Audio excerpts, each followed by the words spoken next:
brothers in arms now. On your shoulders you pull all humanity forward till your time is paid in full.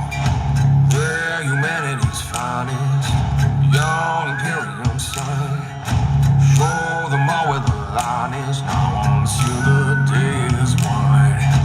Hold your head up now, soldier, till your role's fulfilled. Keep our enemy back no matter how much blood is spilled. Stand your post and keep your oath to those upon the throne of gold.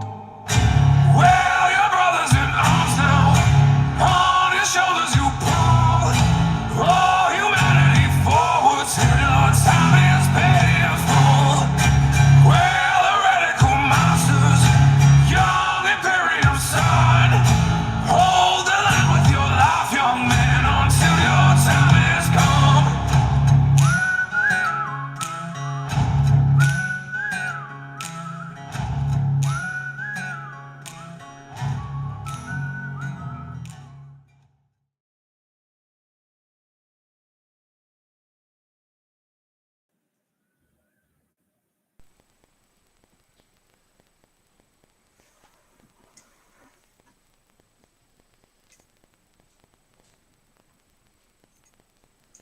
Yeah, unfortunately, the thing that's trying to work on fixing me is also.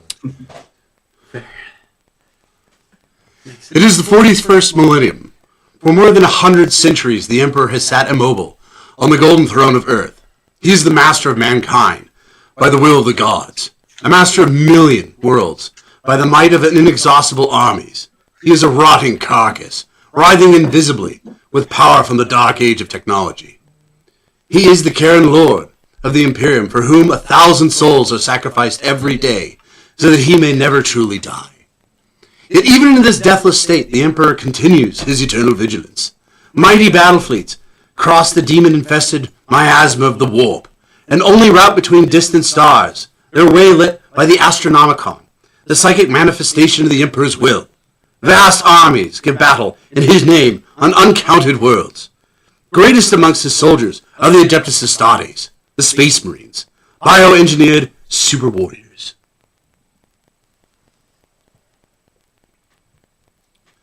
To be a man in such times is to be one amongst untold billions. It is to live in the cruelest and most bloody regime imaginable. These are the tales of those times. Forget the power of technology and science, for so much has been forgotten, never to be relearned. Forget the promises of progress and understanding, for in the grim, dark future there is only war. Yet, if one has but the courage and fortitude, you can survive in the dark hells of the galaxy, and more importantly, you can make a lot of money.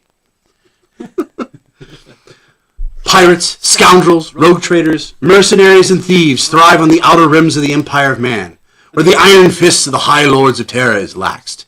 It is here where our story begins.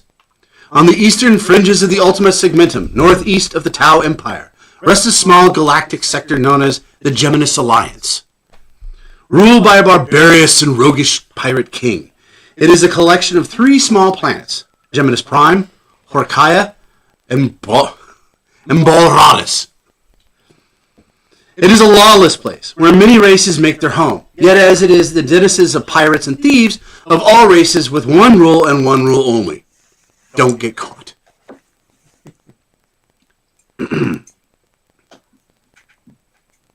Scroll. Wait, before you do that, Dear Yuxin forgot to do something. Can you go back to this one real quick? Go to this one and click that. Uh-oh. Because that's what we're seeing right now on...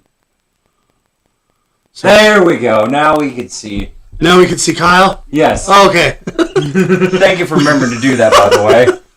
So, sorry about that, Kyle. We've just been seeing your, or actually, Yuxin's Playshi. Right. For some weird reason. Oh, but, there I am. Okay. No, that's not your fault. It's his fault. You're alright. Anyways. Now, our story starts at the smallest of these 3 planets, Balratis. And for its size, it is far too overpopulated. Every inch of the planet is covered with cities that turned to rust long ago, when new cities built upon them. The population habs built atop them. The expansion upwards has only been stopped by the upper atmosphere, where it became impossible to breathe. Yet in defiance of even this, 3 spaceports have been built surrounding the smog-filled planet, each designed by the major populace of the planet. The streamlined advanced Tau starport is the smallest, called Auta Ralun. Yet it is the small side is as well as known to hold some of the most advanced laboratories and armories for 1,000 worlds around. The second starport is the largest and most cumbersome, simply named Blood and Tooth. Designed by the orcs, it is a loud and unruly place, and has been known to explode, occasionally, figuratively as well as literally. Yet as quickly as chaos consumes the starport, it is just as quickly put back together. The final spaceport is the most reliable for newcomers, named Dawn's Light. Built and governed by humans, it is the most organized for newcomers to this strange world. Ezra, you mind rolling me a d6 real quick? Sure. All right, let's see where you guys end up. 5. 5? Okay. You end up, you guys are going to end up showing up on Dawn's Light. You mind rolling me a d6? Yes. I probably should have had these dice ready. 4. 4? Yes. The number of fingers I have. So, you guys start out anyways at Dawn's Light, and you guys go to sit down anyways at a table at the space lounge known as Comfortief. And meet a human by the name of Lucas Brimthal, a small Weasley-looking human, who barely looks up at the four of you as you sit down at your chairs. Now, real quick, I want you guys to roll group perception for me. All right. Give me a moment. Great. That's the wisdom modifier. If I Guys. Yeah. Don't tell me everybody's just seeing this. No. Okay. 17. 17, okay. I love having to do this. This seems like my normal day job.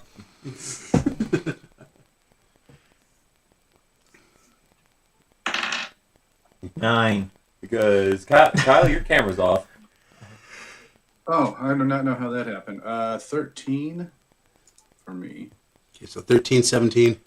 No, 9. Oh, no. No, You got a 17. I got the though. 17. What'd you roll? I haven't rolled yet. You want me I'm playing the technician. Hey, it's better than my to Christmas. roll for you? Yes, please.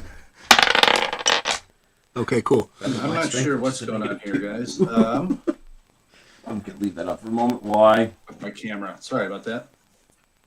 Oh, it's all good, man. This is the first time we've actually had to try to run this, so far it's going actually better than our last stream. Which we removed. No, we didn't. So, put which it we up. get on the dice? 18? Yeah, 18. Oh, so 19. So as you guys walk into this tavern, you could call it has a very strange stench to it.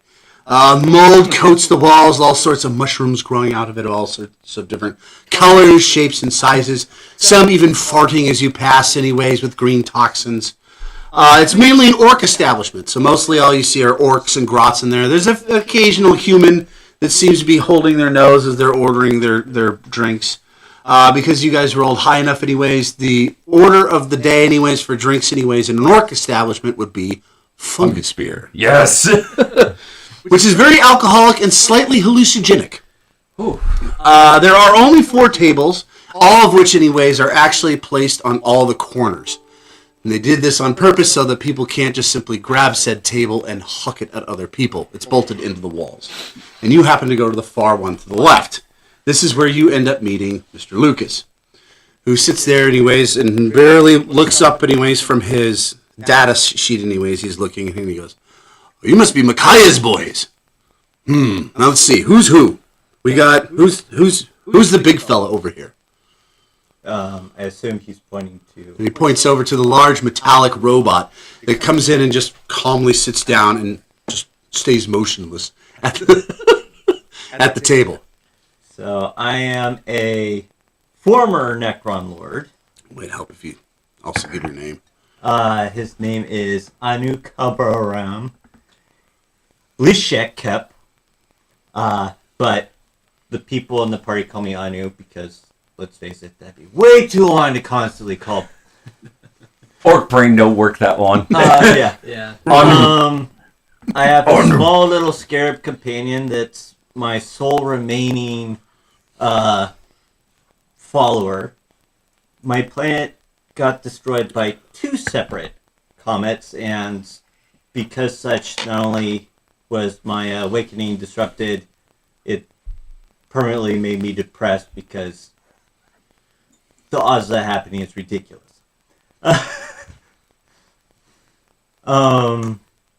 I ended up on the ship due to the orc that's sitting across from me, who We'll tried get to in to a minute use here. me as a battering ram because I was stuck in an emotional state until some weird, funky, teleporty stuff happened, which jump-started me.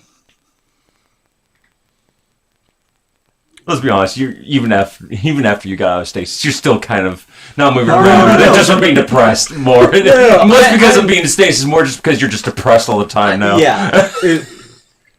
So, anyways, when he asks, anyways, who are you, anyways? How would you respond to him? I'm Anu. Okay, Pretty new much. to you too.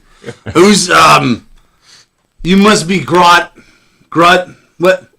Grunts rule, guts ripper. Ah, yes. I'm sure you want some fungus spears. He motions to the Grot who comes running in and slams a tankard down, anyways, and goes tootling off. Stupid grunt gate. Starts chugging down. All right, so do I need to explain myself in orc, or can I actually give my backstory? Well, depends on how you think you actually think, I guess. Okay. Your inner monologue, is he a refined orc, or is he He's been around long enough that in his mind he is an established an gentleman? established gentleman. Fair enough. For the So how did he end up on the rogue trader ship? So originally I was a death skull, just a knob, and the big boss of mine. Kept feeling like I kept getting the short end of the stick because I keep looting stuff. But every single time I loot stuff, the big boss would take my loot because I'd find all the good stuff. I was the best at finding all the good loot, and he'd be like, "Mine." It's a vicious cycle. Until eventually I found a freebooter captain who's like, "You're really good at what you do. You should come with us." And so I was like, "Good idea." One thought, and before I left, I took the big boss's most prized possession, which is a custom shooter. So it's a twin-barreled shooter with a burner at the bottom of it. It's got sound effects. I love the thing.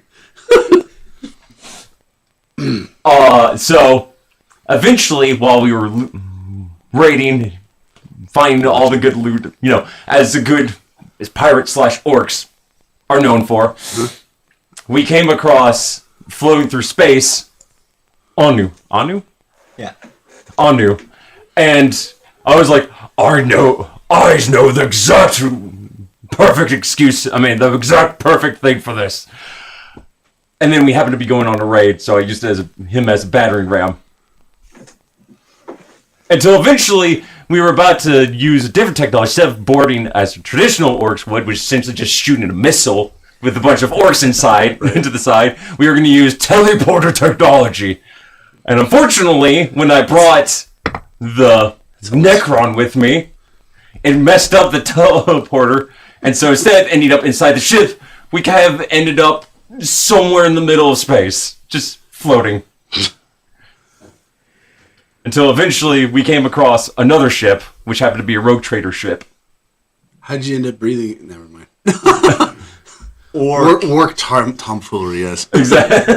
No. you've still seen working. grots shot out of cannons and still be alive in space, thinking enough. that they can fly. So he kind of looks at you and he went, oh, so when he says, you kind of give your name, he goes, okay, you're the orc, fair enough. Now let's see, we've got an Eldar here and we've got we got a big fella. Well, ironically, not all that big, but just sitting behind behind Grotz or what?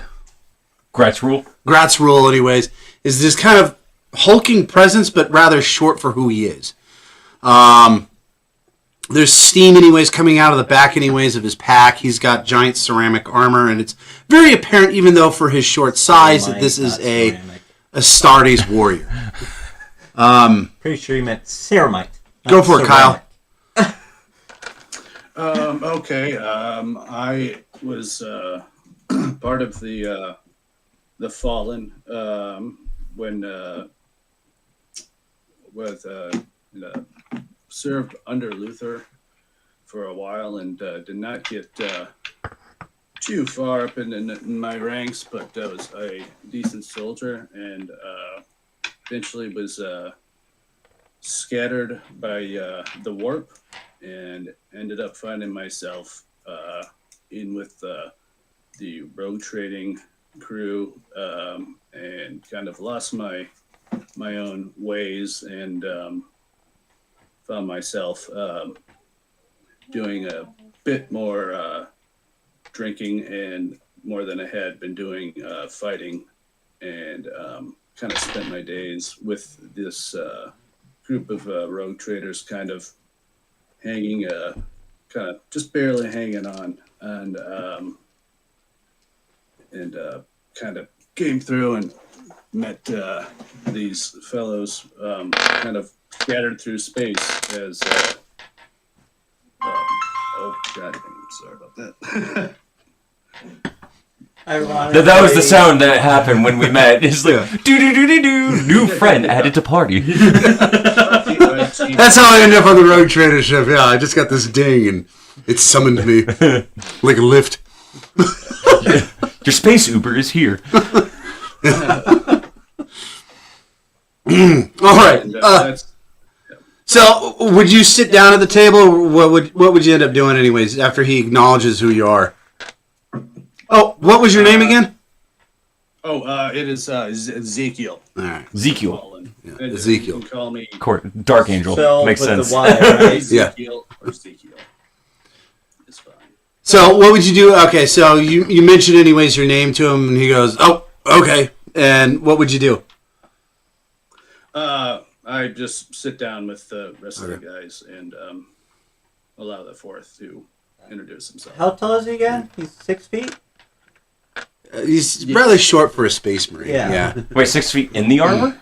Yeah. Oh wow, he's really short for a space marine. He's like Maximilian Voss size. Not as wide, though. Yeah. Nobody's. Yeah. Nobody has the gains of Maximilian Voss, but. So then he looks over. Anyways, at the last person at the table who sits down without even being asked. He goes, "Eldari." Monkey. So, a pleasure. My name is Vathor Wraithcrest, and I'm an Eldari Corsair, or at least I was. I started my life on a craft world following the path of the warrior, but I'd never been particularly good at following directions, and nor was I very good at the whole deadening your emotions thing that's required of a craft world Eldar. So very soon There's always a. Yeah. So very soon it became obvious that living such a life of keeping my emotions to myself was simply not for me. But the last thing I was going to do was try to find a Drukari ship and You're not as twisted as the Drukari. Okay. I like my emotions. I don't like him that much. I like a little bit of emotion is okay. Maybe sometimes I want to crash out. Maybe not turn somebody into a couch. Right. Well, still So alive. you need a couple more arms, Yeah. So I took to the path of the outcast, stole an extra fighter from my craft world, got as far as I could, found a crew, did pretty well for myself for a while before attempting to start a mutiny after learning that our wages were being garnished. Best way to put it. Another way to put it. Stolen. Yeah. eventually was given the Corsair version of walking the plank, which was taking an escape pod and being sent off as far as possible, almost crashed into the rogue trader ship. At least they didn't jettison you. At least they didn't jettison me. That was at least I would I think it was some form of death by exile. Would have run out eventually, but still here, still kicking. And I was taken up by the rogue trader and decided to use my smuggling expertise to his advantage. Oh, right. As well, now everybody's acquainted. We have 3 jobs anyways that are available for you. Now, the first one was given to me by Person number A. Person number 8. You shall be named Anonymous. Nope. His name is Lord Squatticus. Now, Lord Squatticus wishes to rule the human aspects of Balratus. Yes. But after his father died, in his will he declared that only the person who possesses the jewel of 1,000 worlds could inherit his governorship, along with its powers and wealth. Unfortunately, the jewel resides in the sacred cathedral of Isabella, of the order of her martyred lady. Squatticus' father had the jewel taken there for a couple of reasons. The first was there comes a certain amount of defense when they're guarded by, of course, the Sisters of Battle. Secondly, he made a pact with the priests of the cathedral that it would take upon his death, provided that they would be auctioned off for 500,000 golden gelts. Golden gelts? Emperor gelts. Throne gelts. Throne Gelts of some kind. Gelts of some kind, yes. That would be the starting bid, would be 500,000 gelts.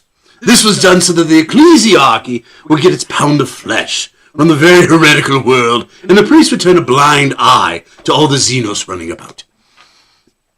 Sorry.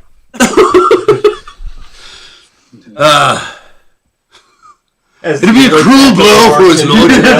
He's just looking at the orc instead of anybody else. It's like specifically the orc. It's like, sorry. What? Not even like the death robot. It's always going to be the orc. Sorry, man. But yeah. I'm only going to do the Anyways. outcast. You can have a metal robot and the tiny guy and the tiny skinny dude. Of course, the orc is going to be the most outrageous one out of all of them. Well, it's like, But it was a cruel, to understand the 500,000 gelts, it was a cruel blow to his lordship. Because only one of his brothers could afford 500,000 thrones. And that is his older brother, Philus Scrotius, who gained all his wealth, all his ill-gotten gains. Squatticus assures you, yes. It was all ill-gotten gains. Whoever decided on your naming, on your nomenclature, clearly has a lot of... His father was not very pleased with his sons, apparently. He wanted a daughter the entire time. I wouldn't be either. Now, according to the old man's will, it really doesn't matter how you come across the jewel, only that you obtain it. So Squatticus has 5 older brothers, all of which, who he is letting you guys know, are gathering men of ill repute to try to steal said jewel. He wants you to do it first. Alright, so that's choice number 1. The other job that we've got here anyways, this one is actually sent to you by the Lord of the Tau. And this is the Pantheon of Champions. It has come around again. It comes every 10 years. Where the boss, the governor, and the local ethereal gather a spectacle of grand display for the whole planet. Each leader is allowed 10 competitors to wear their colors and compete for 3 unique prizes, each one a mighty honor. It has been over a millennia since one of the leaders has won all 3 prizes. And the last time it was the human governor. But since then, anyways, this is the first time there hasn't been a human governor established. So the Tau Ethereal, anyways, wants to make sure they get it. So he's already got a team, anyways, of fire, water, and earth cast. But he figured, anyways, he would hire you, fine folks. Some finer than others. To help along, anyways, in this quest. And the third one, quite frankly, anyways, is, where's Maliki? Why hasn't he shown up with you? He had other business to attend to. Really? That's all he could tell me. Maliki is the name. Maliki Bartholomew. Personally, why do you care? Oh, because I was given this orb anyways, specifically anyways, was only to be handed to him personally. Unfortunately, he won't be making it. Ah, well. Then I guess you've only got 2 quests that you guys look at. Does anybody want to know what this third quest is? Sure. Sure, why not? Okay, you guys got to figure out a way anyways. Who wants to persuade him to give you guys the orb? Oh, I think I can do that. Okay. How would you go about doing that? I think I also have a negative in that. I've got a +5. So Okay, I think I got okay. this. Maybe. Let's not. Knock on wood there. Okay, so what would you say? Well, I would probably say, even if he is not currently here to accept such an egregious honor, we are just as much his tools as the chainsword and the bolt pistol on his belt. If there is anything that may be bequeathed to him, we will take and treat with the utmost care to make sure that only our eyes and his own will see it. Okay, good. Roll d20. Fuck. Okay. That's not a good sign. Does anybody want to help him, by the way? Does anybody have any stats they can actually help anyways in a roll? Got Any intimidation. kind I was of about to say, I got intimidation. Oh boy. What about you over there, Kyle? I believe I also have. You're a paladin. You might be able to help him. I can intimidate him. Do you have Bard of Inspiration? No, that's a bard, wouldn't it? Yeah. Just the help action gives me advantage, so I can roll again. But Oh, yeah. Does anybody have the help action? Nope. no, it's an action for everybody. Yeah. It's a base one. Oh, I'll help. Sure. okay. Well, okay. So, but to help anyways, you'd have to anyways say something anyways that would actually help, not just go help. Stand there. I'm helping. Am I be the one helping him here? Sure, go for it. Okay. I'm just to say you. I insist you let us see the third option. I can attest by what he has said. We can pretty much do anything that Maliki could. Okay. Go for it. Let's go into the breach. That's better. That's +6. So 19. Okay. 19. So he kind of looks at you, and then he looks over at the Space Marine, and he goes, well, as long as an Astartes is with you, that's okay with me. And he hands you guys this orb, and I'm assuming you turn it on. Yes. So you turn it on anyways, and a little hologram pops up, and it's this giant Necron. It's another robot anyways.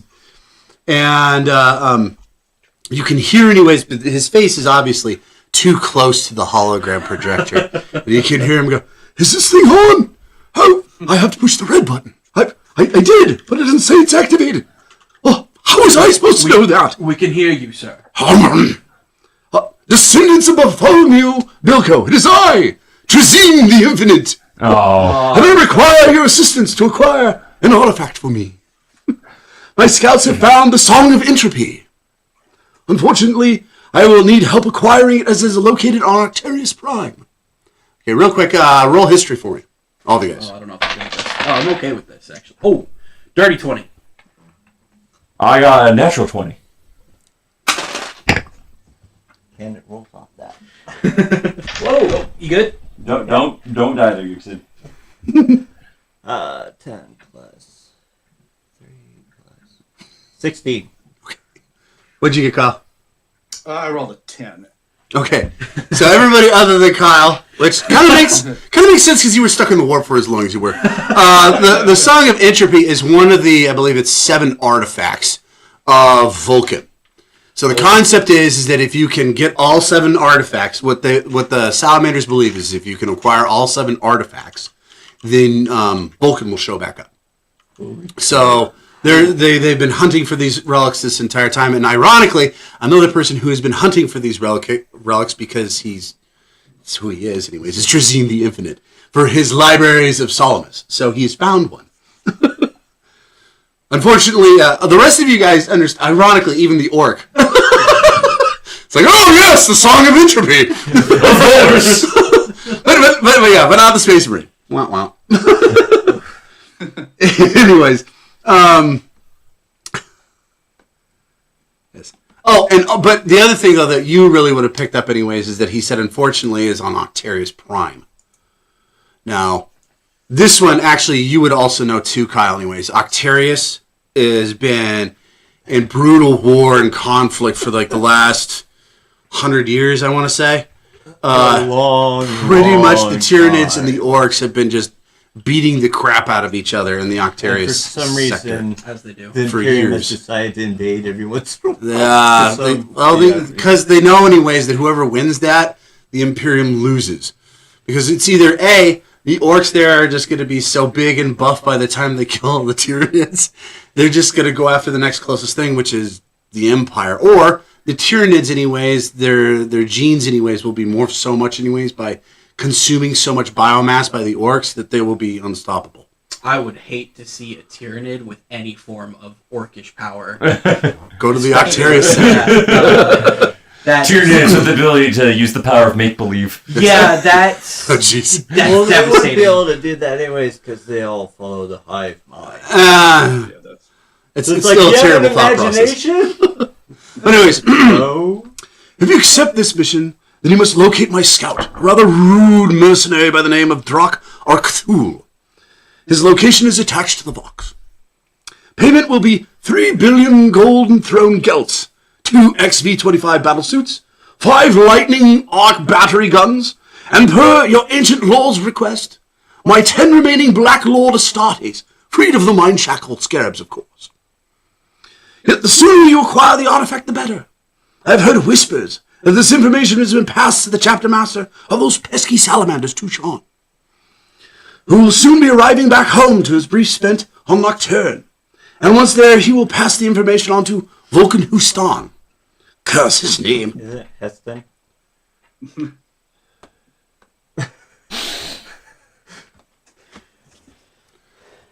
You say Hustan, I say Hustan. I'm Trazim. I don't give a shit what you think. It doesn't matter what your name is. Now, no doubt when he hears this, he will summon the whole bloody Salamander chapter to his aid, and perhaps more, to obtain the artifact. If you agree to these terms, hit the green button on the box. If you wish to decline, the red. But know this. If you decline the contractual agreement I had with your ancestors, will cease to exist, and you will no longer find safe harbor amongst the Necron worlds. The Necron, by the way, looks as if to turn off the box, and then he looks back at the screen and he goes, Oh yes, forgive my matters. Have a pleasant day. So Lucas looks at you guys and goes, well, there you go. You've got 3 things you can decide on what will be. Yes, Lucas is the ultimate NPC. But go ahead. Talk amongst yourselves. I already say, even though I don't know what life means, Trazine is Trazine. Let's just disregard that one. It's habits probably BS to begin with. Hold on. What guns? What guns? Darker. The get promised darker. You won't be able to fit in the DACA. They're made for small people. No. I think he's referring to the 5 lightning arc battery guns. Those you attach to like warships. Those are for like spaceships. Okay. Big darker. Or are you talking about the XV-25 battle suits? Yeah, those are. Right, those are the stealth shoots at the Tau. Which are kind of cool looking. Yeah. Which means still- one person would be able to be. I don't know if I Right, can fit yes. in that, actually. You just put your feet in it. It kind of works. You know? 7'5" guy trying to get in a little tiny suit. Yeah. Ironically, if he took off his power armor, Kyle could fit in one too. There you go. Oh, man. But there you go. Yeah, that's your 3 quests, guys. You can figure it out. The main concern that I have is declining such an offer from Trazen. That does put us in a very bad position. completely making an entire dynasty's contract with the Xenos race null and void, it might not be the best idea to reject it so quickly.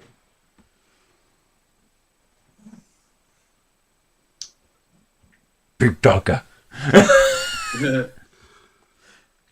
But you never know. I might be able to make those suits work. From what Never I've heard of the doubt past, orc majority of the ingenuity. dynasties don't give a frick about Trazine and his ideals anyways. So his statement that we would be safe on Necron worlds is pretty flawed. Roll for perception real quick. Okay. Or history, actually. Roll for history. History, yeah. Yeah. Perception is Sorry, like- roll for history. My bad. So 17. Okay, so, well, yes, what you say is true. You do also remember, though, anyways, that Trazine is still an overlord. So he still has particular rights, and there are, anyways, ways, anyways, that he can smooth thing over, anyways, with, like, trade with rogue traders for other worlds as well. So it is actually kind of, it is beneficial, but the aspect of how beneficial you don't know personally. It could be, I mean, who knows? Because it's like you said, anyways, it's Trazine. So it could be, anyways, it's like you could step on a Necron world and they, like, assault you with gold coins, you know, kind of thing. Or it could be they just don't wake up. You know, it's, you just don't really know, but you do know, anyways, that he does have the power, anyways, to kind of, you know, he can actually make things a little bit smoother, anyways, for, like, rogue traders with the Necron dynasties. Also, Yeah. How much authority? How much authority, anyways, is a different question. because the first people that pop in mind is Stormlord, Oricon. Well, he's pissed them all off at some point or another, but he still works. They still work with him. Yeah. Lore wise, anyways. But what about it's kind of, you're gonna have to speak up a little bit. By the way, Kyle, anyways, over here if you want to be heard. Yeah. Okay. It's a little quiet. I do also have my tendencies of not angering Trazim. I've seen and heard some of the things he's done in the past. It's also the double-edged sword of working with him. So, but I would rather not cross him.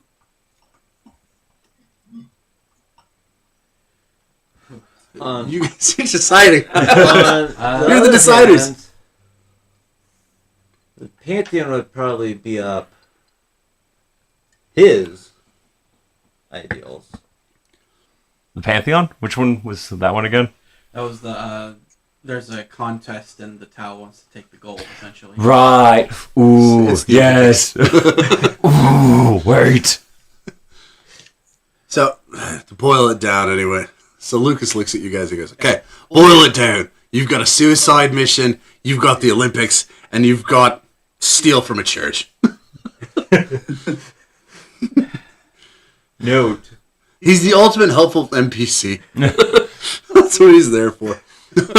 I suppose there's no need to press the red button right away with Trazin. After all, he did specifically request that it make its way towards our rogue trader, who conveniently is nowhere to be seen currently. Far be it from us if the mission might be due to other endeavors that he has been going on. Right. So I was trying to see if I had actually mentioned anyways how many days he had before he had to push the red button or the green button. Don't believe so. No, you didn't. When I was writing the script for this anyways, I was like, I should probably put something in there on that, and then I never did. Well, I guess. Oh, wait, no!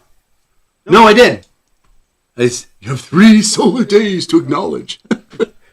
3 days. 3 days! And then how long is the... Do we know how long the Tau Olympics is supposed to be for? Are you asking? Or I didn't mention it. If that's How long is the fish face event for? Oh, you're talking about the echelon of the gold. Is that what I called it? Pantheon. The Pantheon. Pantheon, yes. The Pantheon of the Gold. The Pantheon of the Gold. Oh, that lasts for a good solid 2 weeks. 2 weeks of revelry, of drinking, and sporting competitions. God, I hope they have wine. Yes, they do. Wonderful. Along with all the liquors you could possibly want to taste.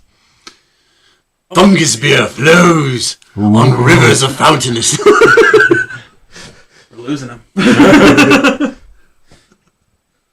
I think we might want to do the Pantheon. We need to work on your whispering. But What's whispering? exactly. Just very loudly proclaimed. What you on about, Scrawny? I think that is it's scrawny, isn't it? It's Scrawny. Yeah. And then for the Drukari, it's Either- Spikies. Right. It's either pointy or pansy. That too. Those are the two. that Point you here. know What was the other one? Pansy. Pants. That's what the older version is. Panze. Ah. Probably changed. they still use for Beaky particular Boy? reasons. Beakies. Beakies. Okay. Yeah. Well, Yeah, I don't see the harm. Okay, A little, so- I'm sure very friendly competition. Mind you, if we're trying to make sure that we go with the Trazine one and another one, we don't know how long the church thievery is going to go. I have a feeling that if we don't choose the church thievery, that's going to very quickly be gone if we decide to do the Pantheon. I believe we only have enough time for one of these options. Am I correct in that assumption? Yeah, that's Roll for perception. choice. So, Perception is wisdom, so +3. Dirty 20. Okay. You got the understanding, anyways, that if you take the Pantheon of Gold, anyways, that's going to last longer than the 3 days that you have. Okay. But the heist, anyways, it depends on how fast you can run through that, pretty much. So you might have the option, anyways, of doing the other one. Now, mind you, not on this session, but I'm just saying, anyways, I might leave the door over a sequel if you wanted. But and also, anyways, you're also in the understanding, anyways, that you are just a small crew, anyways. For road traders normally have like a giant battle barge. Yeah. So, I mean, you are a small vagabond group, anyways, to a very much larger crew.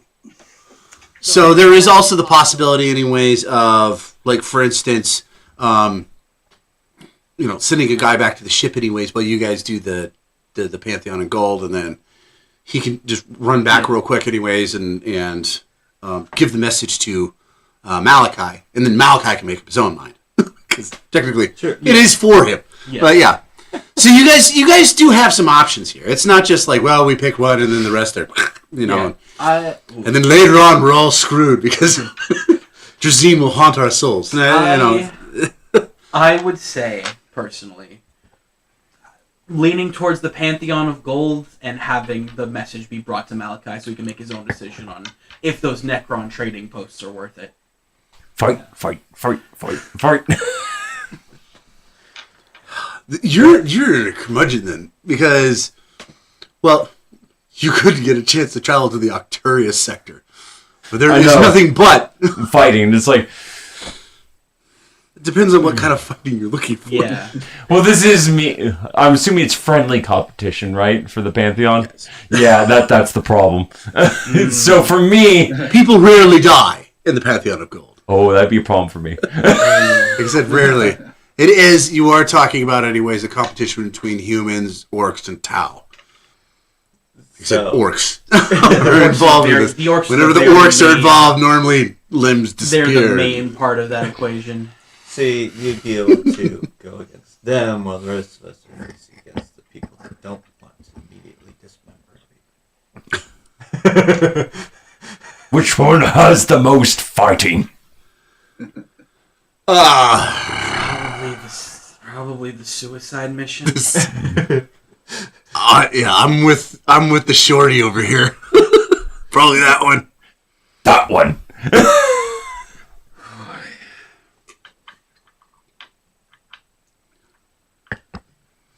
Well, But why do you guys keep talking about it? My fungus spear is about done. right. Load up too. Give me another one. Right. I could use a refill as well.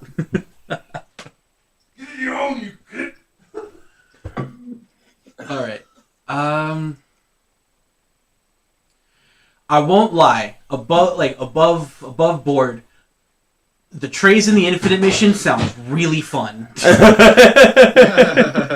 That's... Honestly, that's the one I'm leaning towards. Yeah. Okay. Me too. Okay, well. Alright. I guess we're going on a suicide mission, buddy. Okay. Well, my character doesn't necessarily care. He just doesn't want to have to deal with Trazine. Fair. Well, we're not directly connected to Trazine. Well, we will towards the end, but for 99.9% of it, we won't. And if we die, it doesn't matter. You Exactly. do have to remember this entire mission has been set up by who? Yes, counter argument. We don't have to see him till after we're ready to get payment. How would the Are we Imperium- actually getting paid, though? Or We're is getting paid with weapons. Malachi being and paid? the 3 million or 30 million. That's a good point. Are we getting paid or is he getting paid? I mean, I assume we'd get a cut of whatever large payment. I mean, we're the ones doing the mission. I'm sure we at least get like a commission or something, a sales commission. We would be doing all the work, so... I can think of much worse ways to die. Besides, maybe I'll find some of the boys. Oh, I do believe you'll find many of the boys if we go there. No, not the boys. My boys. Your boys. My boys. How long has it been, anyway? You're asking That Art to requires confirm sense. time. So I'm just all of a That's on sudden me. like, That's I on start me. looking up, start scratching my chin. Yeah. That was... Oh, 1, 2, You can 3. I'm like a good fungus spear. go ahead and forget that. Trying to count beyond 3. Oi, 10 more. What's after 3? How did you ever get past figuring out you're being stolen from if you can't count past 3? Never had to keep count. Numbers aren't important. It took a while, didn't it? Yeah. Nothing better than a good fungus spear. All right, you guys figured out what you're doing.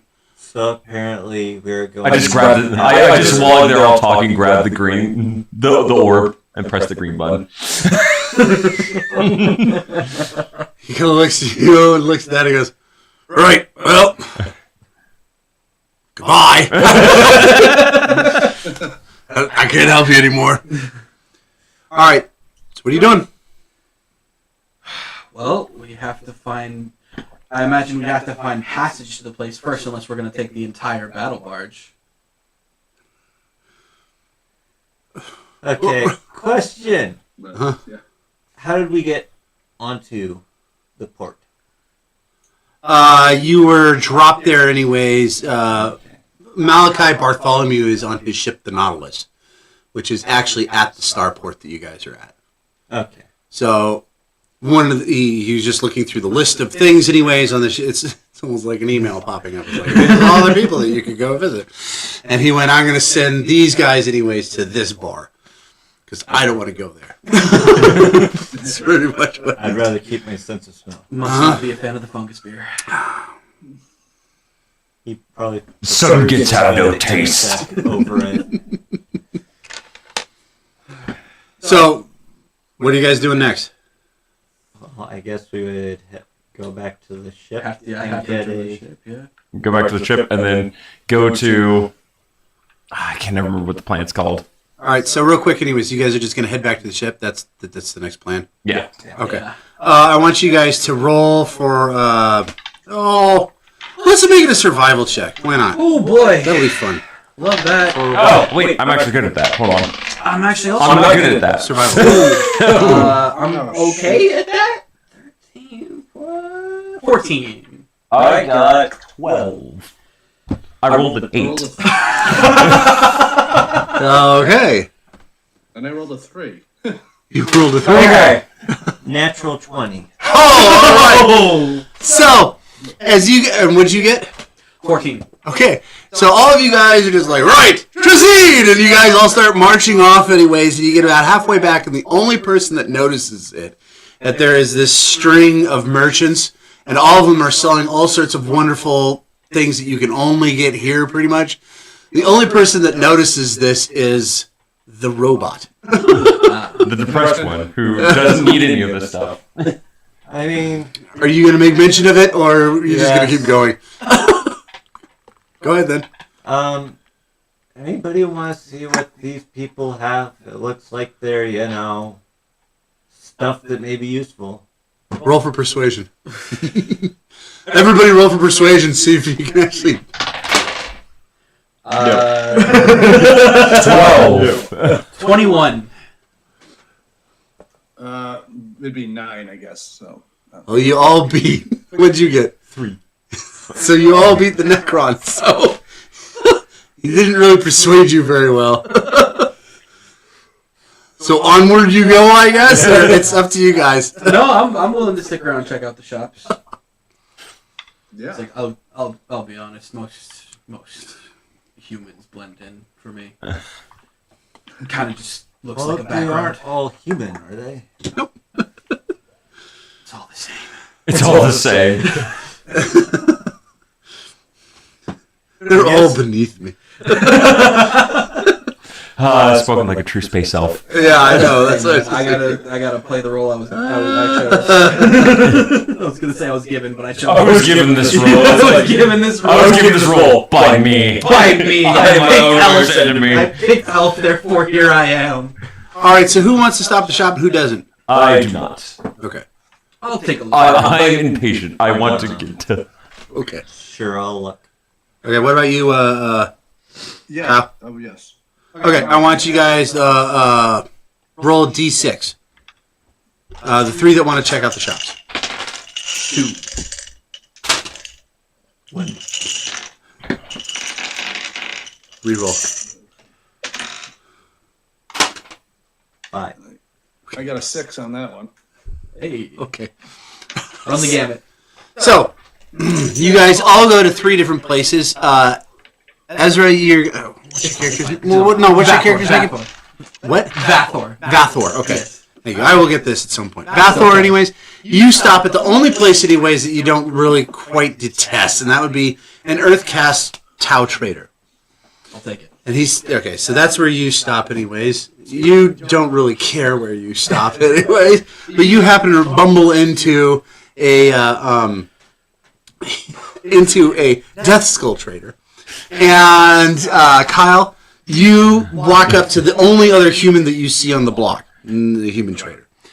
So all 3 of you guys, anyways, go to different places. Who would like to start? Actually, you know what?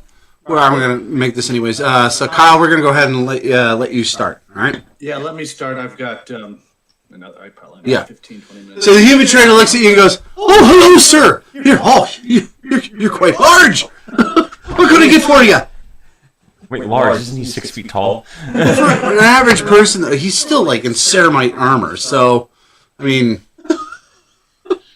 You're quite broad, sir. and it's also kind of well known, anyways, that these Astartes have, they're very, they've got a large presence to them, even the small ones.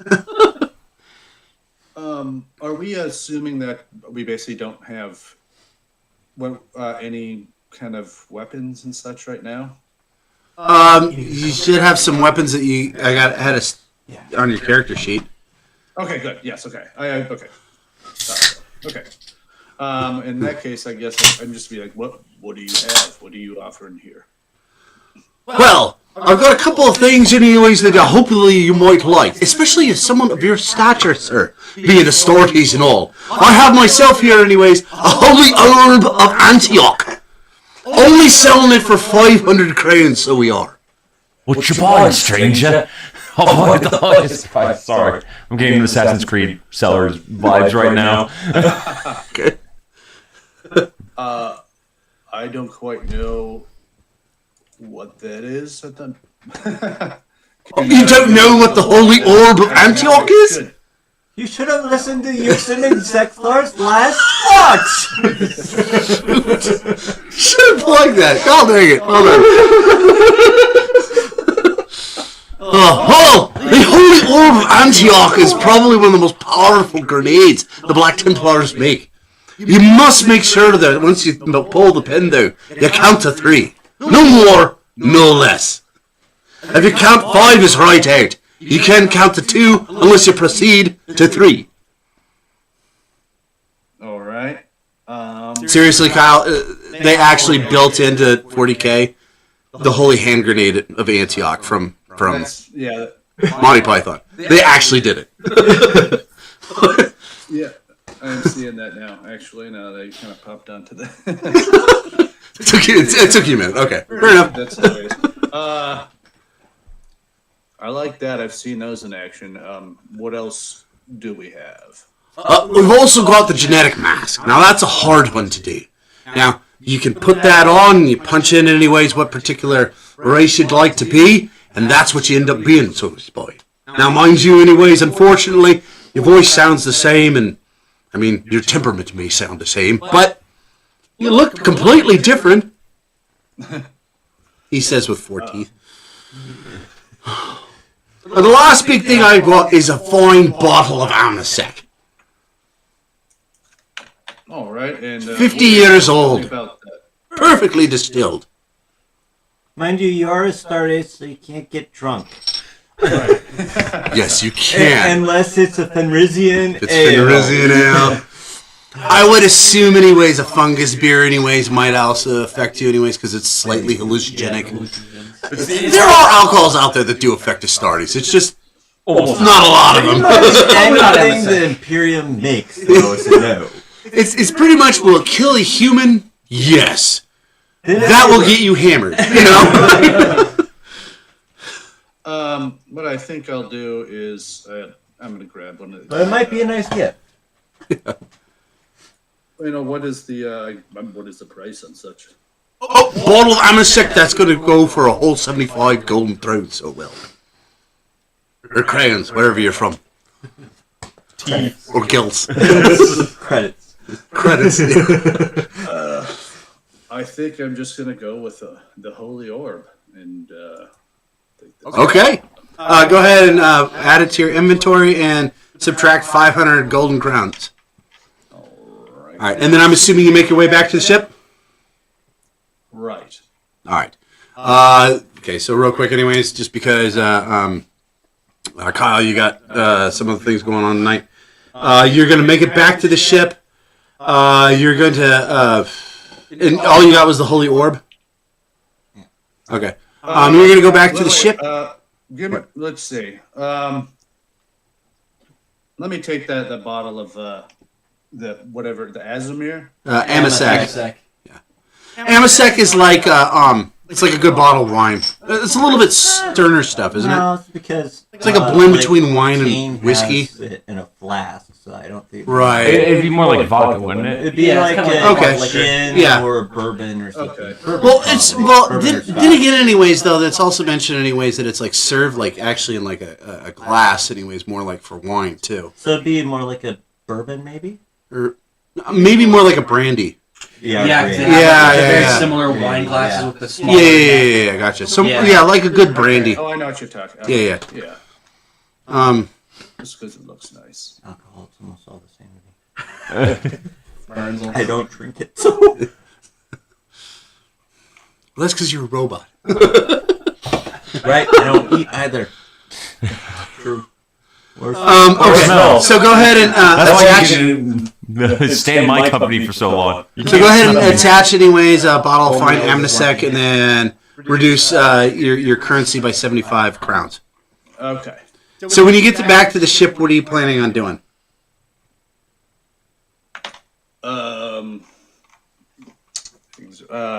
I guess.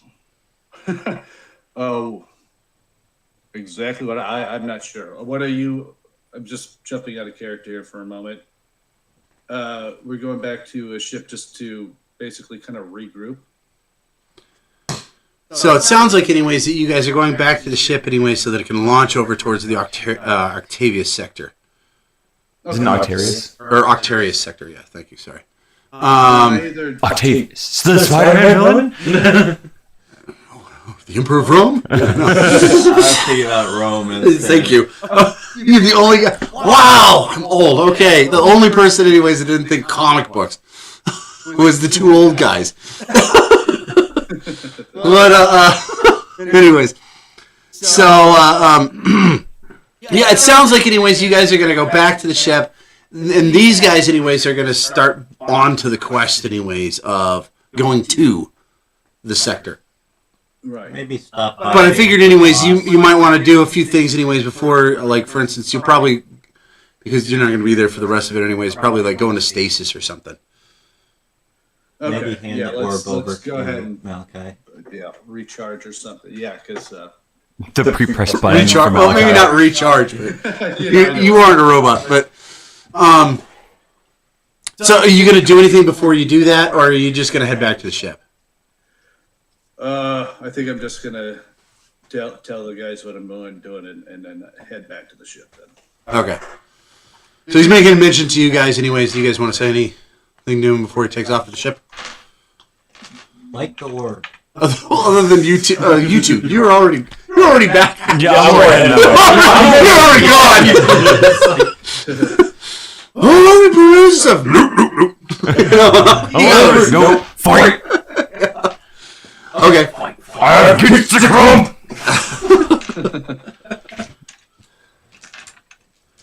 All right. So you're gonna get back to the. So you. Oh yeah. Sorry. Yeah. Go ahead. My bad. So what sort of wares do you have here? No. Do you have anything to say to him? Do you have anything to say to him before he leaves? What kind of wares do you have, Kyle? Ezekiel, Like the what do you have? I've got a holy orb. I want it. I'll pay you 700 crowns. It's too bad I only have crowns.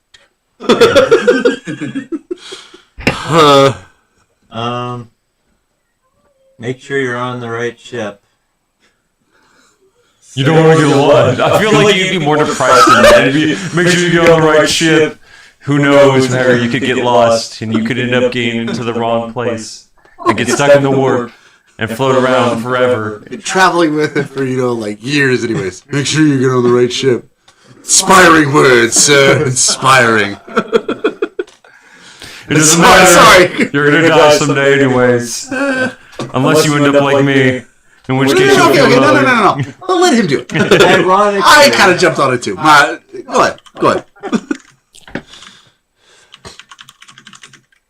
That's you guys already covered. Okay. That's true. You kept going and it was like, that would... Oh. Hey, I'm sorry. We gotta learn to do better than that. But it's the corona. hey, jumping on this tongue. You Yeah. went through all of the different aspects here. We sped one of your dialogue options for you. Just skip Skip. skip button. Good luck. Quest given. Good luck. I should go. It's quite a bit of ordnance you've got there. Don't pull the pin. The Julie count. I won't. All right. So Kyle, Ezekiel, you head back to the ship. The Nautilus is a fairly large ship. It is a battle barge. It has a few interesting details to it. It is very different, though, to your regular standard Imperial battle barge. The first thing is that it's got this rather bulbous, head to it instead of having the ram port that you normally would see. It's and it's almost all, anyways, looks like it's made out of like some sort of like glass. So you can actually literally see out 360 degrees, anyways, if you're sitting on the bridge. You can actually see the bridge, anyways, from outside of it, which is kind of cool. The second thing that you see, anyways, that's also different is on the back of it, it actually has the kind of crescent wings that you would see on a Necron ship. And they actually kind of glow kind of a green color. So you can definitely tell that this has definitely been modified throughout the years. Street legal. Yeah, exactly. It's not really imperial legal. And as you go climbing up, anyways, you notice, anyways, a friendly favorite of yours, anyways. He's the cargo master. He just kind of clamps. He's got a bionic arm, anyways, or claw arm thing, anyways, that he just kind of clamps at you and waves. And as you tootle in, anyways, are you going to go to the bridge and tell Maliki what's happening, or are you just going to go straight to your room?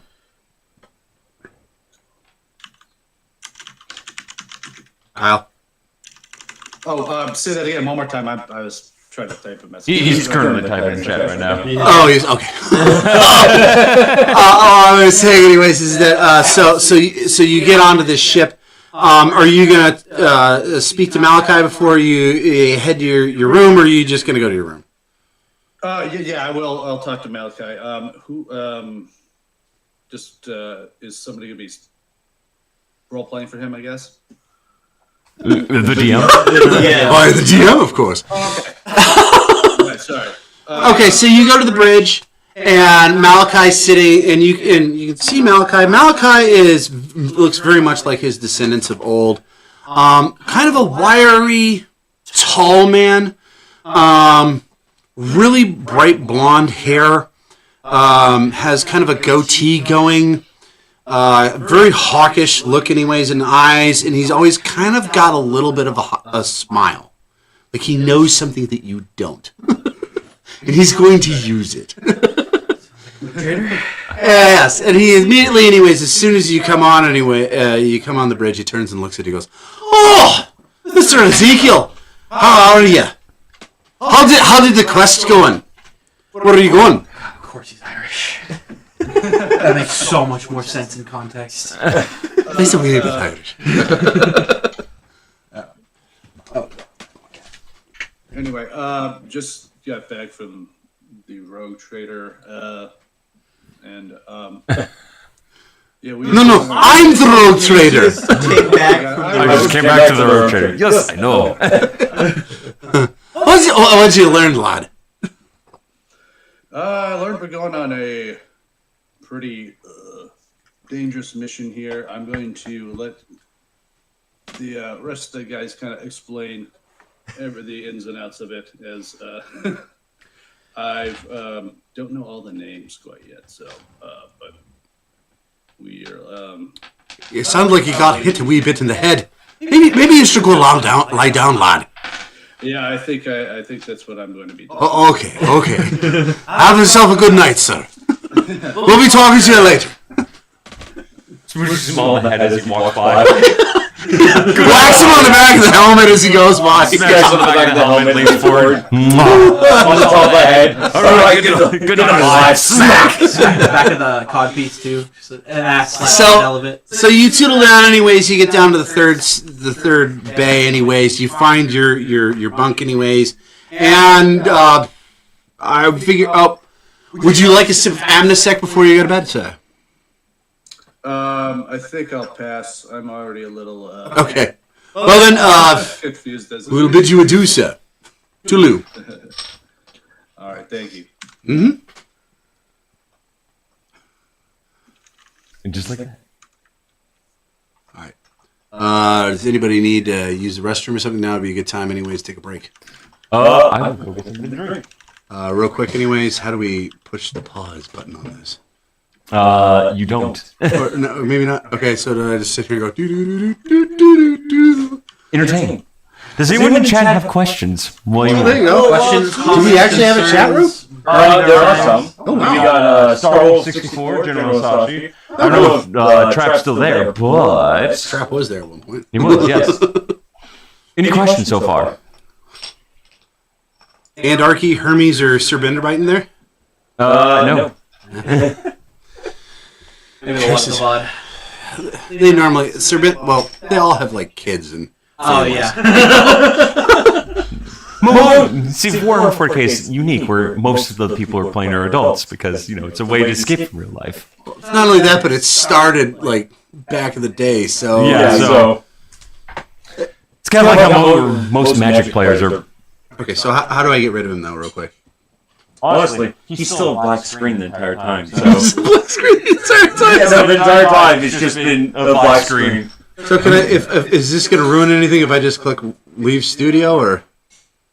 This didn't even pop up. Nope, this didn't even pop up. That was Wow. the weird part. Okay. All right. I mean, if you just want to leave it like that, that's fine. Okay. I wouldn't touch anything. I'm just not gonna bug it then. Yeah, don't mess with it. Oh, well, there now it's showing up. Aha! Now it's just a picture of crap. What's the Iron Hands? Ferris That's Manus. nice. Yeah, no. Ferris Manus. That's Iron Warriors. Oh yeah. Iron Hands. Right. Yes, the fairest of them all.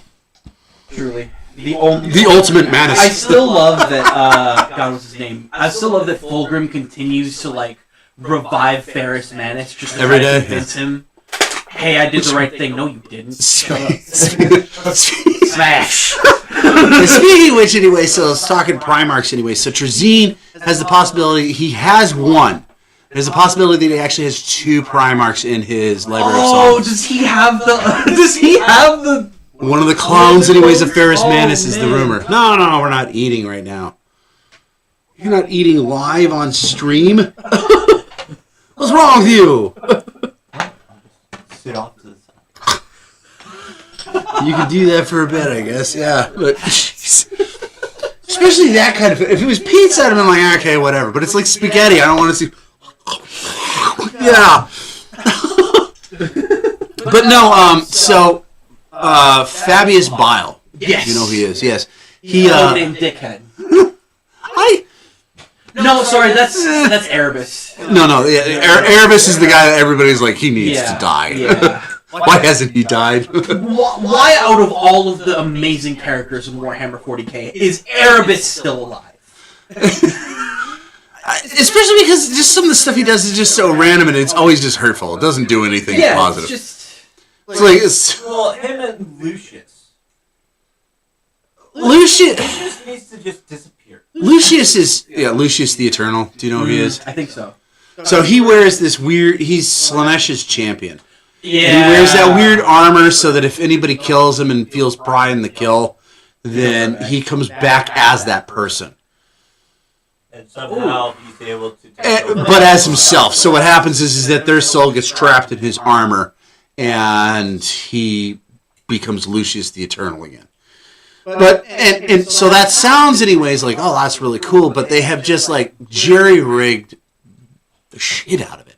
It's like literally, so like for instance, a guy anyways makes a mine for the Imperium. Now first off anyways, there's a couple problems with this. One person making one mine for the Imperium is a little ridiculous. But A little bit. apparently somebody did. And they put a mine out anyways on this planet, and Lucius stepped on the mine and blew up. We're talking about Lucius the Eternal. Well, yes, Sure that's are. right. So because he took pride in the fact that he made a mine that would destroy the Imperium's enemies, he ends up becoming That's way a too Necron kills him. That's way too A robot, a mindless robot kills him anyways, and then becomes Lucius the Eternal. That's so fucking vague. Yeah, that's the problem is that it is so obtuse and vague. But no, Fabius Bile made a loyalist Fulgrim Yeah. clone. And it went like nuts and trying to kill a bunch of people, including him, and he ended up giving it to Trazine. So that's the first one. We do know that he has that one. It's the other one, though, that he might have ended up with one of the Ferris Manus clones that Bile makes like every day anyways. Gotcha. for Fulgrim. So it's not like the two Primarchs that are never spoken about that he has. No. That though, I mean, there's So spoiler alert. Anyways, there is anyways a we have started learning anyways about some information anyways about one of them. Ooh, okay. Bartok, right? Yeah. No. Yeah. The Hound. Yeah. They actually have a name? That was his name, the Hound. The Fallen Primarchs have a name. He's not a fallen. Well, not Fallen, but you know what I mean. Like The interesting part about him. Yeah, the interesting part about him is that one of the reasons why, anyways, the Emperor had a problem with him was because he was actually born in blank. Oh, shit. So, if you're like the world's best psyker and you're near a blank, it's just like, wanting to claw your own eyes out. So it makes it kind of difficult anyways for, other people. Yeah. Even worse is if he had the Pariah gene. That would be worse. Is if the Primarch had the Pariah gene instead of just being a blank. No. Because the Pariah gene is something that the Collectus assassins have. Yeah. And that's like Yeah. worse than just somebody being a blank. I'm actually writing a script right now anyways, and it's about, he actually shows up to the Ulanor Triumph. Okay. So, when, it was pretty much, it's kind of the end of the Great Crusade, because that's when the Emperor goes, "Congratulations, Horus, you're the War Master. Now I'm leaving. Why are you leaving? I can't tell you, because I don't trust you, but I trust you." And then he leaves. and starts all that out and everything by going, "I don't trust you." There were a lot of things also that took place there, too, anyways. It was the downfall of Horus. I still think one of my favorite lines is in Horus Rising, which is the first book of the Horus Heresy with Dan Abnett. And, yeah, it's actually in the back of my car. I saw it. That's why I gave it to him, and he didn't read it. So, actually, I read part of it. I need a brief break from the Kairos King. I actually have the first three if you want to read it. You rule the Imperium! But so what ends up happening is there's two scenes in that I really remember anyways that are really good. The first anyways is Loken. That's the guy anyways that Loken Garvel. That's the guy you kind of follow in the first one.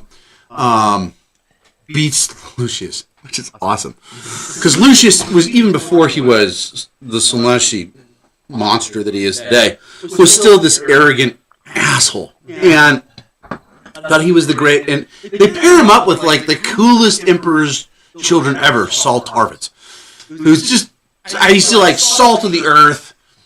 He's the sergeant everybody wants, kind of thing. And then he's paired up with Lucius, who's this dick, And they end up on the I can't remember what's Horus's ship. The Vengeful Spirit? Vengeful Spirit, yeah. And they're in the fighting cages, and Garviel is sparring, I believe, anyways, with Abaddon. Who, by the way, anyways, if you don't start with Abaddon, anyways, in the 13th Black Crusade, Abaddon's actually kind of a pretty cool character back in the Horus Heresy. I do really like Abaddon as a character. He's still very especially his character too. Yeah, but his character arc, it makes more sense if you start at the very beginning of where he starts. Yeah. But Lucius and Saul Tarvis show up anyways, and they're all talking with the Mournival, which is, the four captains of Horus that he kind of bounced ideas back and forth off of. And Lucius gets in the ring anyways, I believe with Abaddon, and they get to a point anyways where I think Lucius ends up winning. And Garvel's been sitting there watching him the entire time, and he goes, "I can beat you in 4 moves." Wow. And Lucius goes, "No, you can't do that. No one can beat me." And it's especially anyways one of you Luna Wolf dogs, kind of thing. And he goes, "Oh, I will." And Abaddon kind of gets a grin on his face, kind of thing. And it took, I think it was like 2. And what ends up happening is that he goes like, Lucius does like a feint like to rush him anyways. Yeah. And he falls, Loken falls with the block anyways, and as Lucius is going to go in anyways for the actual strike, what he didn't account for was the fact that he wasn't using both of his hands. So what is happening is he blocks with one as he's coming in with his sword. Loken steps in and punches him right in the face. And down he goes, and then when he looks up anyways, there's a sword right at his throat, and he goes, "I win," and then he leaves. Well, actually, he doesn't leave. And the guy's like, "You cheated." He's like, "No, I didn't. I watched how you worked anyways, and you're just so prideful anyways, I could figure out how to beat you." Now, next time, anyways, I probably won't be able to beat you because you'll be waiting for it. But, you know, at this point, It's It doesn't matter. it's a, yeah, Well, in that way, it kind of is like Fulgrim. Fulgrim was also very prideful. Yeah, well, prideful. yeah, he's definitely an Emperor's children's son. fighter. Made for Slanesh. But the other scene, anyways, in Horus Rising that I really remember is, and it's actually kind of poignant because it's Loken, him, anyways, thinking back, and it's weird because it's all told first person, Yeah. you know, until this one moment. And then in this one moment, anyways, Loken, he's like, for the rest of my days, this is how I wish to remember Horus. And not as the corrupt king, anyways, that tried to overthrow, you know, his father. And it's Horus, anyways, just like charging into battle with all of his sons, anyways, and leading from the forefront. The very end of the book. And it's a very poignant, and if you know anything about it, anyways, the story, you're kind of sitting there like, it's kind of beautiful, you know? But, anyways, so Ezekiel went to bed. That's where we last left off. He's sleeping. No relation to the librarian, by the way. Yes, no. Anyways, so we're going to leave yours for last. You ran into Tao, right? Yeah, the Tao. And he goes, ho, ho, ho! Oh, God. What have you here? French. Oh, anything but the French! But they're all weebs. Excuse I me. also thought they were all weaves. We found the one that's worse. Okay. You're a weave.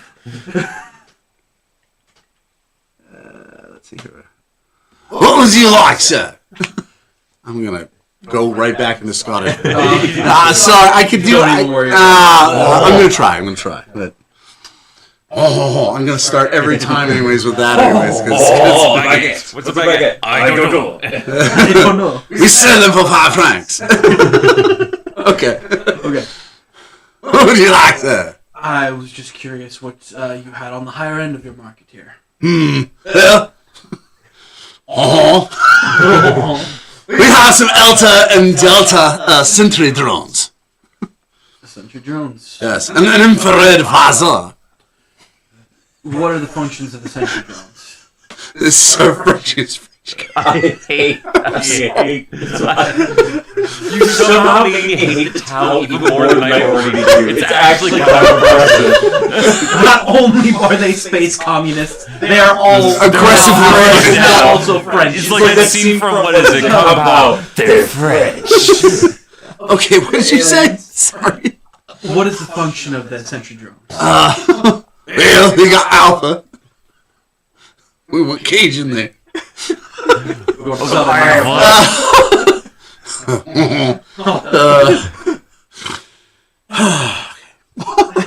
Give me a second.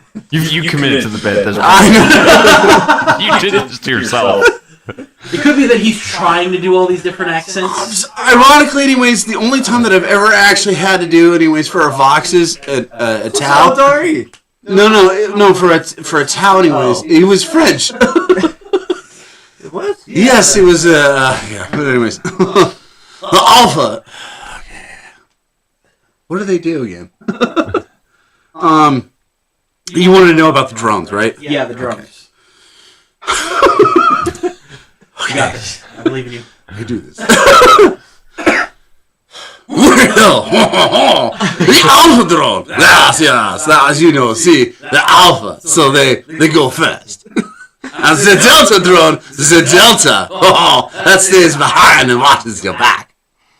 Both armed with 50mm ballistic round weapons. How much for the set? Or 300 crowns. Gotcha. That's kind of all the money I got right now. And what were the other products? Oh, we got genetic mask. We got an infrared visor. Right, we See-through 5 walls, guaranteed. start with 3,000, right? Was it 3,000? Oh, I thought it was 300. Oh, no, it is 3,000. That's why. It's okay. That's why It's good. he could get the holy orb from Antioch, anyways, from the pirate fella down the that's fair street. enough. Yeah, okay. wait a So it was the visor, the genetic material? Genetic mask. That's And what is that one's function? No, there, you put the genetic mask on, and you can be whatever you want to be. You can be French, you can be Irish, you can even be like your robot gentleman friend over there. Unfortunately, you'll keep the same accent. No, I see. unfortunately, you don't sound like me. Like me.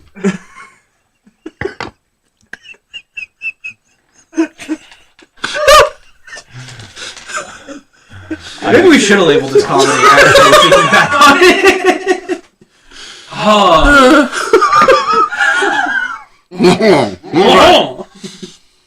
Yes. I suppose I will take both the Alpha and the Delta drone. No, good. But what's the price of the visor and the genetic? So, real quick, anyways, go ahead and add that to your list, anyways, and then remove 300. I said 300. Yes. 300. Yes. 300. Yes. The infrared visor is 250. The mask is 50. Don't work so well as the infrared visor. I keep shifting a little bit into Cajun, unfortunately, but yeah. I mean, You go from like very French to all of a sudden freaking Gambit from X-Men. Like I say, like the French, the Frenchiest French guy you've ever seen to Gambit. Cajun. Yeah. might as well take the visor for a rainy day. No, hey. Go for it. I should have gone with the death skull first. And how much was the visor? 250.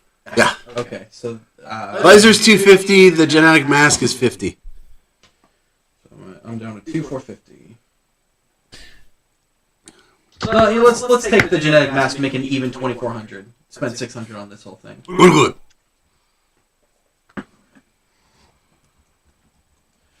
I believe that will be all from me, my friend. No, well, adieu.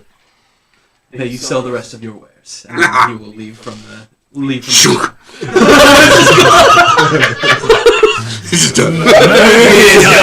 Oh, Damn! Fair enough. I was just showing the character like, no words from me. Alright, and then I take it you're going to make your way back to the Yes, I'm ship. making my way back to the ship. Okay, before you get there anyways, God dang it. Accident number 3. you wanted to You wait until now? God dang. Okay.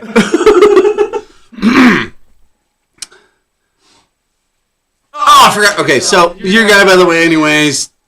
You ever see what an Earth cast look like? Yeah. Okay, so they're kind of husky for Yeah. towel, but they're not like fat or anything. Yeah, it's just like stock. Yeah, wide. So you go to the Death Skull, and he has got a blue stripe that goes across his face like this. He's got one giant tooth that sticks out anyways, and he's got one big brass ring anyways in his nose, and he is probably about, you dwarf him because you dwarf just about everybody. Yeah. Because you're a giant robot. So, Yeah. They do be like that sometimes. But he is, it's obvious to tell anyways he's a Death Skull because he's got a lot of blue around him anyways, and he looks rather shifty. You've hung around with the Death Skull for long enough. You know what a Death Skull looks like. But this is like he is taking it to Jedi level. I mean, he is long, lanky, skinny arms, kind of thing, and long fingers ready to pick anything anyways. And as soon as you come up to him, he goes, "Ooh, you got lots of nice bits on you. What you want?" those little bits are me. Yes. How much you want for it? How many teeth will you sell them for?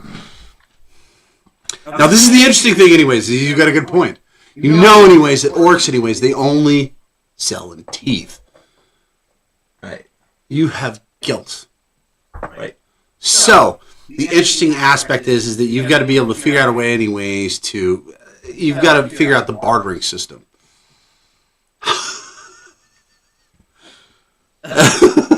It's How Micron teeth. much? What is the currency?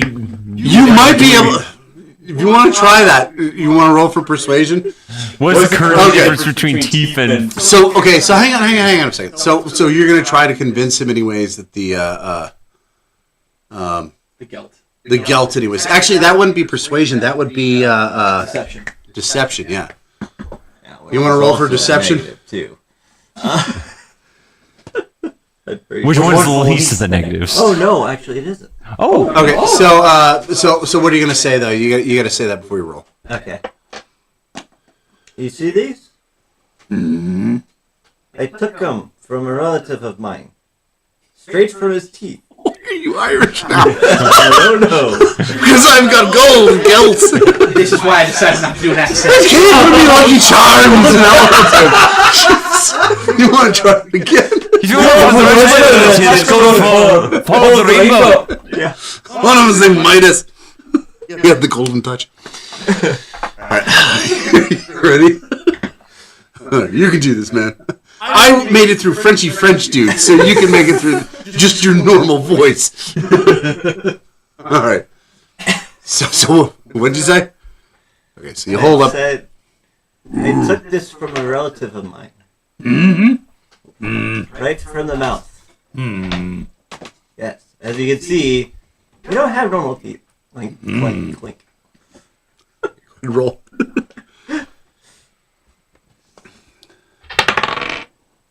$18. He looks at you, and he looks at it.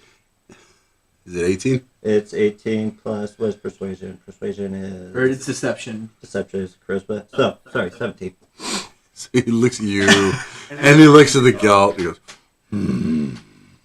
And his little hand, sneaky hand, sneaks out anyways.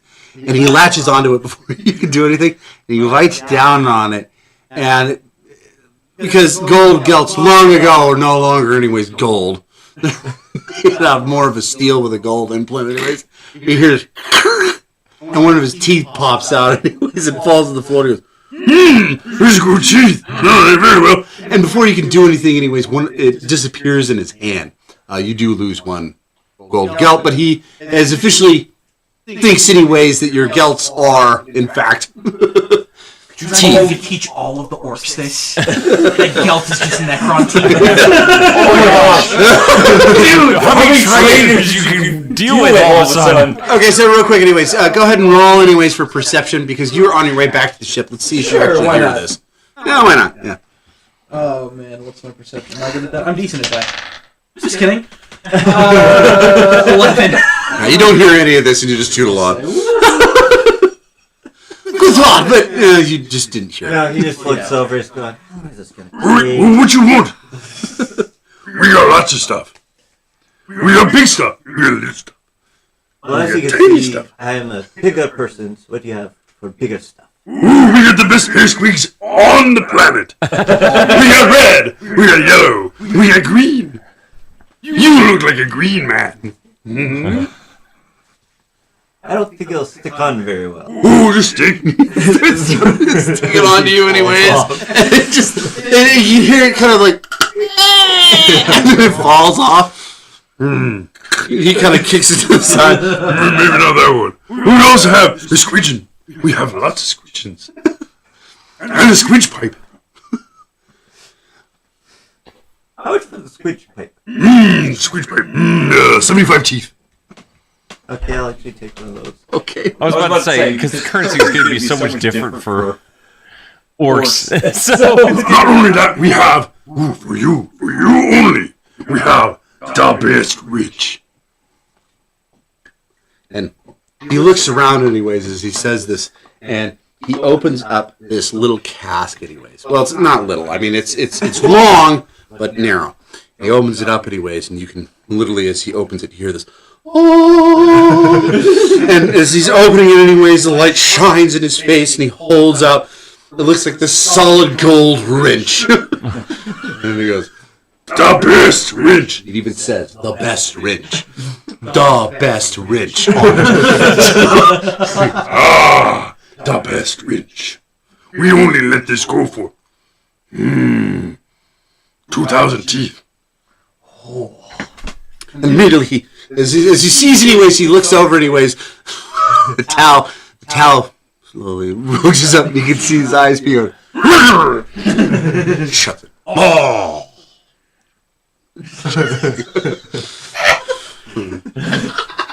You're watching that one. Okay, so you said 2,000 on that. Oh, we also got the goofy face. And what's the goofy face? Oh, goofy face, you put goofy face on you and you turn in weird things. Whatever you think. I love how every merchant has this one item. It's the only one we all got. There's a misplaced shipment, so they just kind of spread it around all the merchants. You sure want to eat squeegee? They're the best. They also taste kind of good, too. Do you have any sort of shield type thing? No? Orc no protect, orc attack. Sold a whole of tank anyways 2 weeks ago. I might have been able to help you then, but not now. I will take the best wrench. He looks at you anyways, and he looks over to the other side of the street anyways. You see? He's taking Rich. You leave me alone now. Oh! So remove French noise of indignation. remove 2,000 anyways, and you get the best wrench. Okay. What does it do? Roll for intelligence. If you want to know what it does, roll for intelligence. I don't know. I mean, I'm not there, technically. Okay, intelligence. I got 14. It just looks like a really shiny wrench. If you brought it back to me, as a word, would I be able to try Oh to figure yeah, it you out? probably want to roll low on that one, huh? To you anyways, it just looks like a really shiny wrench that says, the best wrench on the side. The best wrench with an eye. Like, Although you do notice anyways that up at the top, so you know normally on a wrench anyways, it will tell you anyways, like for instance, what millimeter or fraction it is, measurement anyways. It has 3.14. I was expecting you to say best. It's You the want right anything call. else? Or anything else, boss? What makes this the best wrench? It's the best. It's the shiny dagger. Nobody else has wrench like this wrench. Okay. Well, no. Well, It used to be in the set with the best screwdriver and best impact wrench. Saw those though. Yes, many moons ago. Mini-moons. We're gonna get red flagged for that one, unfortunately. Sorry, guys.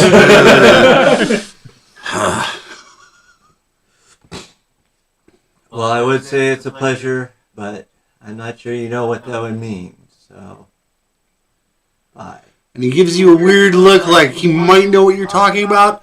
And then he looks down anyways at all the teeth anyways, and he slowly starts to pull them towards himself. He goes, Ooey, ooey, Yes, the teeth. and he just starts counting them. He's just completely and utterly happy and oblivious to everything else. I mean, you could... Did he give me the case along with the rest? Yeah, oh yeah. You got the case too. But I mean, like literally, anyways, a bomb could go off anyways 5 feet from the store, and he wouldn't care. He's got all these teeth. As long as it doesn't destruct the The teeth. bomb is Yes. probably going to go off in his store. He's an orc. Like, Probably, yes. if someone's going to blow up, it's him. So, Well, now you got plenty of teeth to afford the doctor. the pain boy. so you're the first one back to the ship, anyways. You'd be the second. You'd be the third. He's close behind you.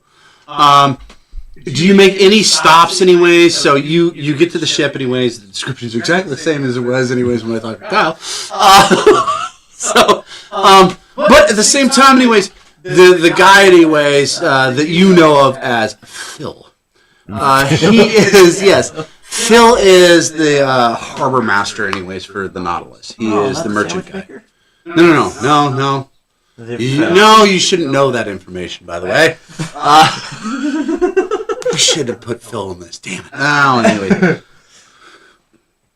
For those that you don't know, anyways, that don't listen to our Vox, we made up a perpetual for the Warhammer 40k universe known as Phil the Sandwich Maker. And He's literally the sandwich maker for the Emperor during the Great Crusade, and then he just continued on anyways, just making sandwiches for people. And that's what he's done. And so nobody actually... If I recall, it was a Reuben, wasn't it? I don't know. No, it was a Philly cheesesteak. Yes, no, Philly cheese. Yeah. What a Philly cheesesteak does seem like he'd be very anal about like a good Philly cheesesteak. But Phil is not here. That's not this Phil. This is a different Phil. This is the harbor master. This is the guy that waved to Ezekiel, anyways. But as you come walking up the ramp, anyways, he looks over at you and he kind of scowls and he goes, "You still owe me 5 credits from last time, anyways, in arm wrestling." And he clamps down, anyways, a couple of times, anyways, with his arm. Where's my money? Tell you what? That was a while ago. Double nothing. Fine. Once I get everything loaded up here, we'll do it again, double nothing. But you better pay up this time. Got teeth right here. No, I don't want any bloody teeth. And by that point, anyways, you've already moved on. So where are you going? And you have the box. You have the orb, right? Yeah, I have the orb. Okay. Because I took it from, what's your character's name again? Vathor. I took it from Vathor. It just moved on. Okay. So where are you headed? So you get on the ship anyways, and the inside of the ship is very much anyways like you would normally see anyways in a battle barge or a Imperium ship. The only difference is that normally anyways, I mean, you would just, it's gray, steel colored normally, very grimy because it's like stepping inside of an engine. Normally anyways. You guys the Nautilus is a little different. It's got like, depending on what part of the ship you're in, it's actually color coded. So when you step onto the ship, anyways, it's like a bright white, and you see anyways in different directions, anyways, depending on which way you're going, anyways. Like for instance, if you're headed to the bridge, anyways, there's this like red strip. What? He said, "Follow the blue light." Line. That's a line. Well, that would be if you wanted to get to the commissary. But the red, anyways, goes to, and you know this because you have been to this ship you live on the ship. So the red line, anyways, goes to the bridge. The yellow goes to the armory. The blue goes to the commissary. Thank you. We had to put the blue in. Thinking of colors, but yeah. And the brown goes to, well, nobody goes to the brown because that's the bowels of the ship. What? That's just kind of anyways, it's kind of color coded that way anyways. And you no longer have to look down. And you can either go and so you've got 2 hallways that go one way and the other, and then you've got the hangar that's right in front of you as you walk in. And as you walk in anyways, the hangar, you can see anyways many different types and all sorts of different styles actually of starfighters. So you've got everything from, like, for instance, the Imperium's torpedo boarders to the, what do they call them? The Eldari, the little quick Eldari starships. Oh. Sure, kid? No. That's what they shoot. Yeah. Well, yeah, you guys know what I'm talking about. Yeah, so you've got all sorts of, like, and so it's kind of interesting anyways that, and to keep note anyways on the aspect that you have a lot of Xenos technology on this ship, which is very different. But anyways, so that's just like straight ahead, and then you've got the yellow and blue lines, or not yellow and red line anyways going left, and then to the right you've got the brown and the blue. What's the yellow line again? Yellow line is armory. That's where I will go. You're going to the armory? I'm going to the armory. Unfortunately, nobody was holding his hand and going, no, orb first. Okay, so you're gonna head to the armory. Okay, so you start tooling towards the armory. By the time you just kind of, I'm assuming anyways you're going to the armory because it's the armory, right? Yes, obviously. So that's always a good thing because there's always DACA. Yeah, exactly. So you're kind of like humming a tune as you tootle down, anyways. Just kind of swinging my, kind of twirling my hammer and my arms while I'm doing it. Okay. Any particular tune, anyways, we're thinking of?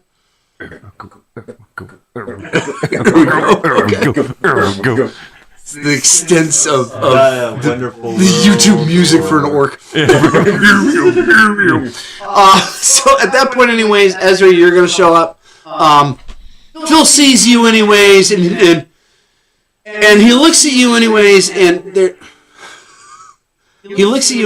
there's obviously, anyways, some sort of recognition. He knows who you are, but it's not like you guys ever really come in contact. So he just kind of looks at you anyways and just kind of nods. Yeah, just a... Yeah, just kind of like, yeah.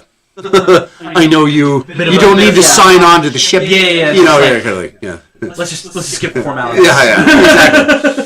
He might have favored because we don't talk much. Yeah, he might have tried to engage you in conversation at some point anyways. It just never happened, you know. And if it did anyways, it was not rememberable. So anyways, so you get onto the ship. You get in the same spot anyways. He was. Where are you planning on going? Okay, so what was it? Red line was... Red line is to the bridge. Yellow line is to the armory. Blue line is to the commissary. And the brown line is to the bowels of the ship. Hence brown. Get it? He still has the orb, right? Yep. He still got it? Well, okay, not the Holy Orb of Antioch. No. Yeah. He's got The Terzine orb, yeah. The Terzine orb, yeah. Can't really do much without, can't really report without that orb. But do you know where I am? No, I was just thinking, from a normal perspective, his first reaction would be, let's check the armory, see what we got for the next. So what are you wanting to do? I'm a bit obsessive with my weapon. And I want to check to make sure it's still like locked up in the armory. And oh, you didn't take it with you? Probably not good to take something that looks like that. Okay. So you're headed to the armory too? Yeah, just to make sure. The sword is very fickle, and I don't like it being out in the open for too long, unless I'm in a very obvious combat zone. So you're fairly concerned about this. So yeah, just like check. So see if there's another like gun or something. So as opposed to Sacrono over here, who's just kind of whistling a tune, taking his time, tootling down to the armory. You're more like more of a fast pace. I gotta get there and figure out what's going on. It's like almost a ritual in a way. Okay. Just to all right. Go back, check on it. And okay, so as you're doing that, anyways, we have Euxin here, anyways. You show up last, anyways, and Phil, anyways, takes one look at you, anyways, and it as opposed to everybody else, anyways, that has passed him, anyways. He looks at you, anyways, and he gives you a very somber bow, very respectful. He bows to you and he goes, "Oh, it's good to see you, sir. Glad to have you back aboard." Thank you. I guess I'll be going now. So there, but you know, anyways, there is obviously, anyways, there you have done something for this man, anyways, that he really is appreciative. You don't unfortunately remember what it is, but you did do something for him. Yeah. So then you get, anyways, to the same hallway. Where are we going? I, unfortunately, knowing the person across from me, immediately head to the armory to get the orb. So you're on point, anyways. Don't split party. Okay, so with a sigh. With a sigh, and you kind of trudge down the hallway. Oh, you never did actually mention it, anyways. You've got a companion. You want to mention him? Oh, you did? Okay. What's his name? Akef. Akef. Okay. And Akef, anyways, is just slowly scurrying behind you, and as he's walking behind you, but as he does, anyways, occasionally he'll kind of climb up on the side of the wall, and he'll tootle back down, and he'll climb up on the other side of the wall. He's somewhere hidden on me because he's not very big. Occasionally, anyways, he'll tootle up to the top of the ceiling. You know? I imagine it took a while for the humans to get used to that one. Well, okay, so you can actually... it's very apparent to all of you, though. It is very apparent to all of you, anyways, who... You guys have been there long enough, anyways. You know who the crew are. Yeah. And they, anyways, whenever you guys pass, anyways, they know who you are, so they're up to your usual antics. Wrong with the little thing scurrying. But every once in a while, you will pass somebody, anyways, who is just like delivering cargo, and all of a sudden, oh crap, you know. Not necessarily as much with you, anyways, as being an Eldar, but I mean, especially of all things, and not even actually necessarily as much as with you because of where you are at Balradas. Yeah. Because you got mainly, anyways, the population of Tau, orcs, and humans. But a Necron, of all things, anyways, tootling down, definitely gives pause. So you guys, anyways, you're the first one that makes it there, anyways. You get down, and as you get closer and closer, anyways, to the armory, you hit a particular junction in the starship. And everything drastically changes. It becomes very much like you would see, anyways, in a regular battle barge. It's like crawling into an engine. Grease, grime, steel, bronze. These are the colors that you see. And you kind of take the corner and you see, anyways, and it's almost like this giant warehouse, and it goes all the way back, and there's just like everything there. You know, kind of thing. And a small teardrop drops from your eye as you see it. You're like, you're so beautiful. You know? And at the very end, anyways, you see Balthazar. He is the closest thing you can call a friend, anyways, on this ship, because you talk to him all the time. He is the armory master. He sees you, and very sarcastically, he rolls his eyes. What do you want again? Kind of with a growl. Give him my toothiest grin as I walk over. It's like, good to see you too. Yeah. All right, what do you need? Did you get anything new that's interesting? Yeah, not for you. Oh. You know, come back later, though. Show how it works. Kind of gives you a wink. What are you doing down here? I thought you had all your weapons already. Never look at what's around. Fair enough. You know where everything is. Take a look. What are you gonna do? Immediately start looking at all the different.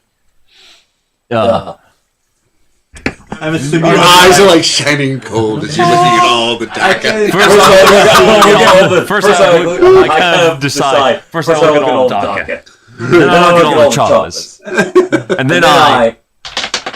Hold on a second. Freaking. And I'm sure. What are you rolling for? I'll look at all the DACA first. Well, that would be all the DACA, but yeah. It was like. I started looking particularly for the biggest amount of. The biggest. Something that looks the most shooty. Okay, actually, roll for perception real quick. If you want to roll, go ahead and roll. Okay, and I'll assume this Earthsmith every single time he leaves goes, okay, did he take anything? I feel like I've grown to like, I've tried enough times where it's like. It's not like you like him, it's just you've tried enough times. You know, anyways, that he'll come back and get you. But that also I do. I've grown to kind of like him. So it's kind of both factors. You said perception? Yeah. That is going to be 18. So as your eyes are like glowing as you're looking at all the different armaments and different weapons and whatnot, you notice anyways something new that you haven't seen before off to the side on two pallets, and it's covered with a tarp. But as you walk by it anyways, and you kind of glance to the side, you can see anyways on the front pallet there's at least 12 barrels that all look like they're attached to something. 12 cylinders anyways with giant holes about this round. I immediately grab the tarp and just pull it off. It is the largest gun you've ever seen in your entire life. My red eyes just all of a sudden bulge out. It's like, you can hear in the background,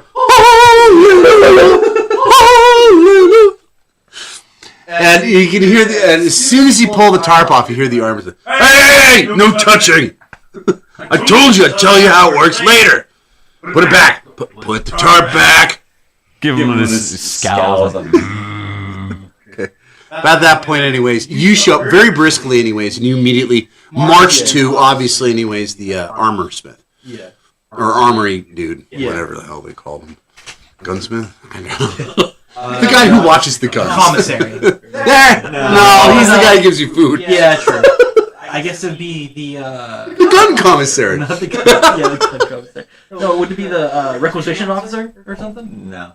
No, that would be the harbor master. True. The armor. Let's just, yeah, whatever. Armory guy. Gunman. Smithy. Gunman. Yeah, the gunman. Gunman. Gunman. Gunman. There's no need to get down. I said gunman. Okay. And he looks up at you and he goes, "Oh, don't worry, sir. It's right here. It's right here." And he immediately pulls out, anyways. It's this, and he's been through this before, anyways. So he knows, anyways. He doesn't touch it. It's actually wrapped in.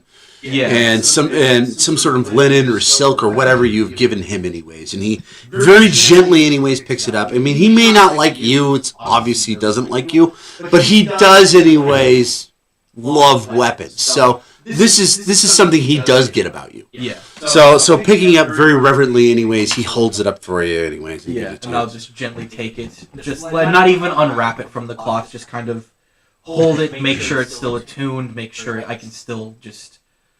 Yeah, roll for perception and advantage. Sure. What do I get? Like 1 for that one?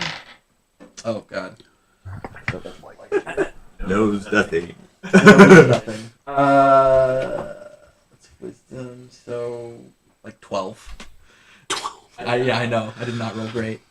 You don't notice anything then. You're just kind of like, It's all not right, different. cool. It's just like, you know what? All right, all right.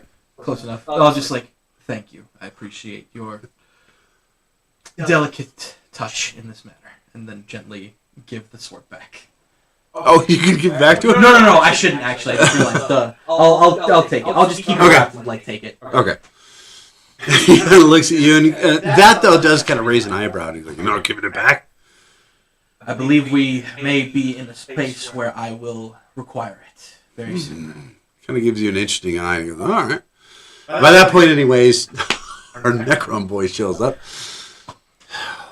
So you, anyways, don't really even care about the armory. You're just here to find orc number 1. And you don't immediately see him. You don't immediately see him because he has moved off, anyways, and he's looking at, all the shiny DACA. So, roll for persuasion. Or not persuasion, perception. Nope. Nothing. All right, you got nothing anyway? Okay, so roll for your scared buddy. 14. 14? Okay, so you're kind of, you look around, you don't see anybody anyways, and all of a sudden you hear kind of this squealing anyways of metal, and you know who it is. It's your little friend anyways. And, okay, so he's about what, the size of like a dinner plate? Yeah, stuff like that. Yeah. So you just see, anyways, this scarab, anyways, that was kind of traveling around you, anyways. But before you go into the armory, he kind of hops onto your shoulder, and like a parrot, he sits there, anyways. And as you're kind of looking around, anyways, trying to find Sacrona over here, anyways, you all of a sudden hear him go, and then it skitters off, anyways, to the left. And you know, anyways, instinctively, anyways, because he can talk to you, but nobody else, anyways. You know, anyways, that Sacrona's, anyways, off to the left. So, Okay. I'm assuming you're going to follow him. All right. Yeah. So you get around 2 corners, and you see, anyways, a grumpy-looking orc who's putting a tarp over the biggest gun you have ever seen. Now, real quick, anyways, I want you also to, anyways, here, anyways, roll for perception. Natural 20. Nice. So, it is the biggest gun you have ever seen. That's what you think, anyways, but you also, anyways, are the understanding that it probably isn't. Your brain just can't remember, anyways, the biggest gun you've ever seen. So it's the biggest one I can Remember, yes, recollect, yes. And immediately, anyways, you know what it is, too.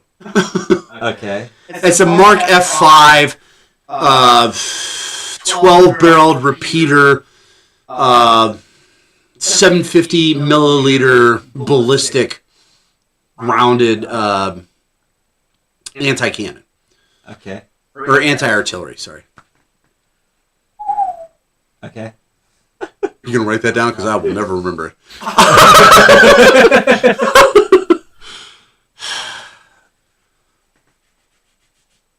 Do you remember what I said? He's writing fast, so hopefully he did. Anyways, you see Sacrona. By the way, next time we do this anyways, I promise I will remember all of your guys' names. Don't even worry about it. Next time you just wear name tags if it helps. Yeah. Hi, my name is Bathor. Hello, my name is Gresham. You've killed my father. Okay, so you see him anyways. What we're doing?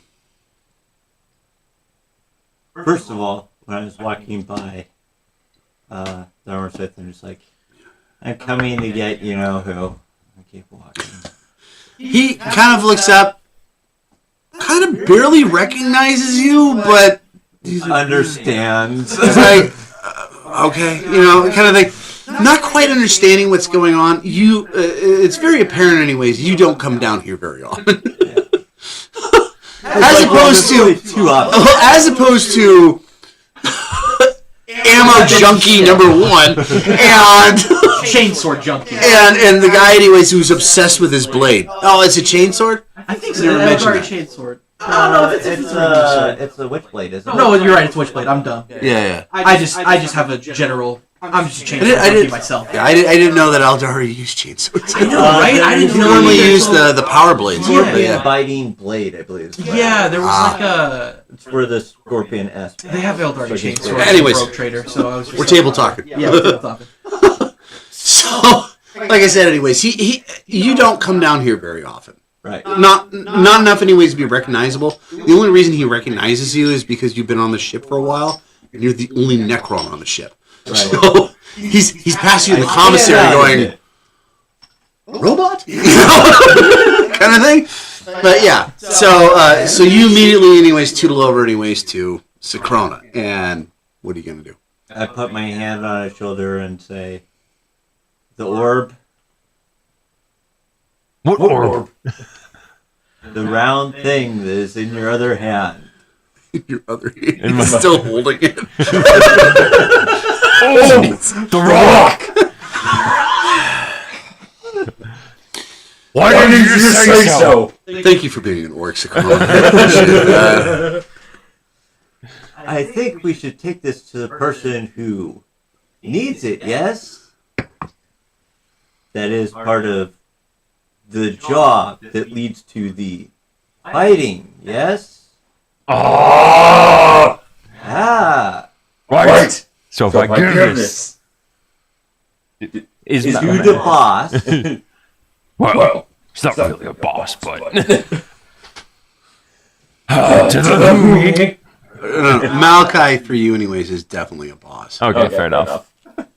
He's a nice boss, but he's a weird boss to you because he actually treats you nicely, as opposed to every other boss you've ever had anyways who, you know, kicks you around and takes all of your stuff. It's why you left. But be very, very mean boss. Fluffy boss. So, I give this to the boss. He had blonde hair. I give this to the boss. We get to the fighting sooner?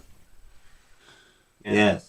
I immediately turn around and start walking. I'm assuming you follow him. At a fast clip, too. Just real quick, anyways, what are you doing there? I just want to make sure I have the sword on hand, and I'll likely move. I'm moving very quickly past you at this point. I probably point. won't move as quickly, but I'll make my way towards the bridge because I'm. Okay. No, not quite the stride of an orc in charge, but like the second closest thing. Just Okay, so as you're tootling by, obviously, anyways, you're kind of moving at a little bit faster pace, but you're larger than everybody else. So you're just kind of longer strides. You've got longer strides than everybody else. Unfortunately, Ezra, you got to kind of keep up. Yeah. You have to jog. Slight jog. Slight jog, yeah. 5, 10, 6, what? 7, I think. 6, Are you a little upset about that, by the way? That you have to jog a little bit? Honestly, not really. In universe, I mean, height doesn't really matter for much anyway when you're as fast as I am. And out of universe, 6'3" is great for dating and not much else. I was just thinking, anyways, just because you're having to move at somebody else's speed. That was more of the thing. No, honestly, it's like. Right. You just kind of like, whatever. This happens. I've been a pirate longer than I've been an Eldar, so. Okay. It's like originally he was probably peeved at the fact that he had to keep going. Wait, what was that? So anyways, you guys all hustle your way up to the bridge, and there anyways you find Bilko. I already kind of gave the description of him. What are you doing? We should probably start with the guy with the orb first, but he is looking at the orb, actually. He's entranced with it. I find the boss. I give it. I hand hold the rock. So he looks over at you anyways. What's your name again? Grad school? Or grad school. Alright. Oh, Graz! What's he up to? Ezekiel came down and said you guys found something. Old rock. Oh. It's already got green button. Very shiny. Thank you for giving it to me. The green button's already lit, by the way. Ah, yes. And he kind of shakes it a little bit. He kind of does one of these things anyways, and he hits the green button again, and then who's this thing on? Trazine! Oh, it's been a while since I talked to him. And he listens to the whole thing. The longer it goes, that sly smile slowly starts to turn more into a frown. And then he gets to the back end of the very end of it anyways. He goes, why is this green? And he looks very pointedly at you. Because I pressed it.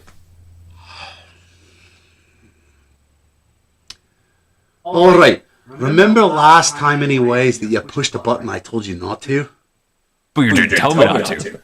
You weren't there.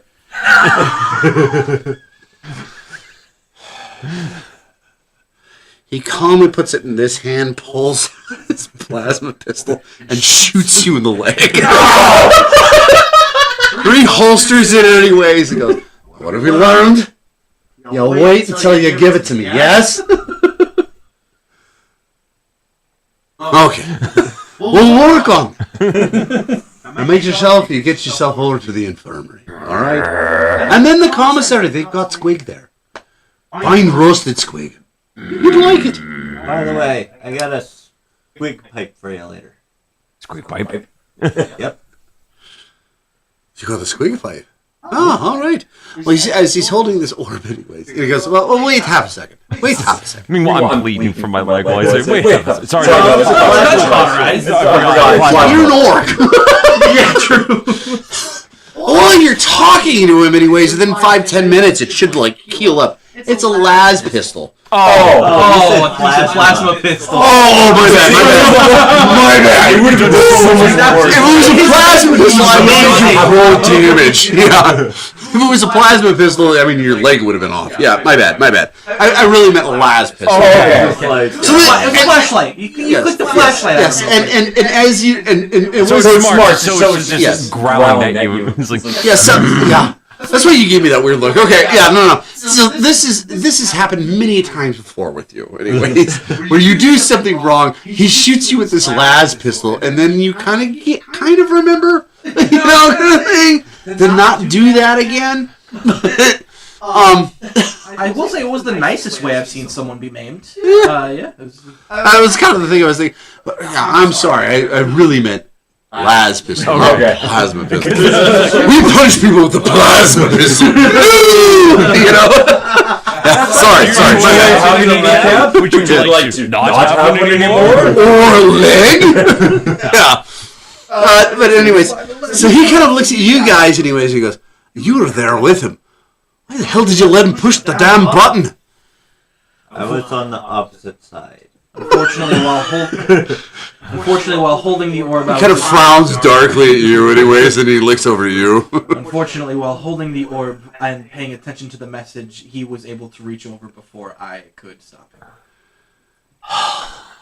Would you like to shoot me too? Will that make you feel better? You really should shoot him too. I swear you are the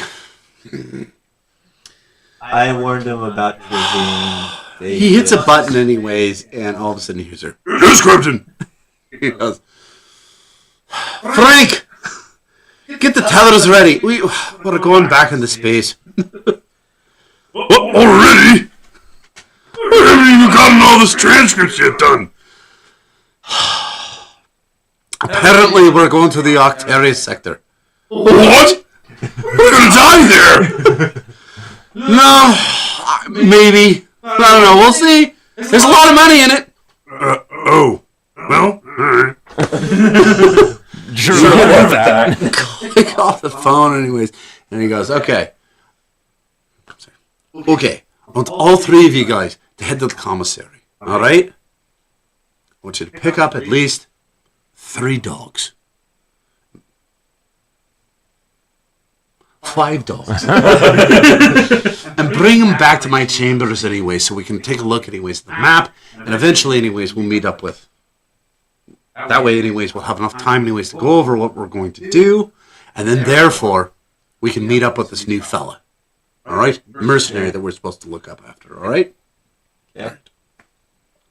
What are you standing around here for? Go! Yes, Captain. As I hobble out. By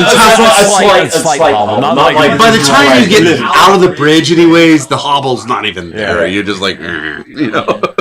I mean, it's kind of hobble. That's just how orcs walk anyways. It's kind of a They trudge. The truck. goes from hobble to trudge pretty quick. Alright, so you guys are all headed to the commissary? Yes. Yeah. Alright, so you guys head to the commissary. What do you do there? Well, I don't know why I'm getting food. I was about to say, Because I don't eat or drink or breathe for that matter. That's a good point. The breathing part, yeah. they help carry the extra plates. We got five. I'm gonna hope that they're not like actual dogs and that they're just hot dogs.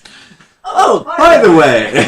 So you go to the commissariat anyways. He gives you 3 of them anyways that are definitely anyways sausages of some sort anyways. There are 2 of them though anyways that are very elongated and they look like a dachshund. Except for they've got more teeth anyways and they've got less fur on them. It's a weird form of squig. That is solely anyways designed anyways for orcs.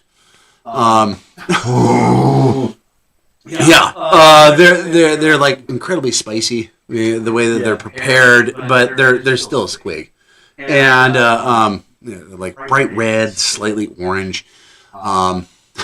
When you bite into them, they go. Just the way the orc wants it, yeah, kind of like. If it's prepared well, anyways, it will howl, you know. Anyways. Mortifying. Excellent. Anyway. So by the time you anyways get back to his room anyways, you get to his room and there's this giant table that he's got anyways. It's a steel table, but the thing that is interesting about his room anyways, it is actually oak. The whole room anyways is encompassed in oak, like wood.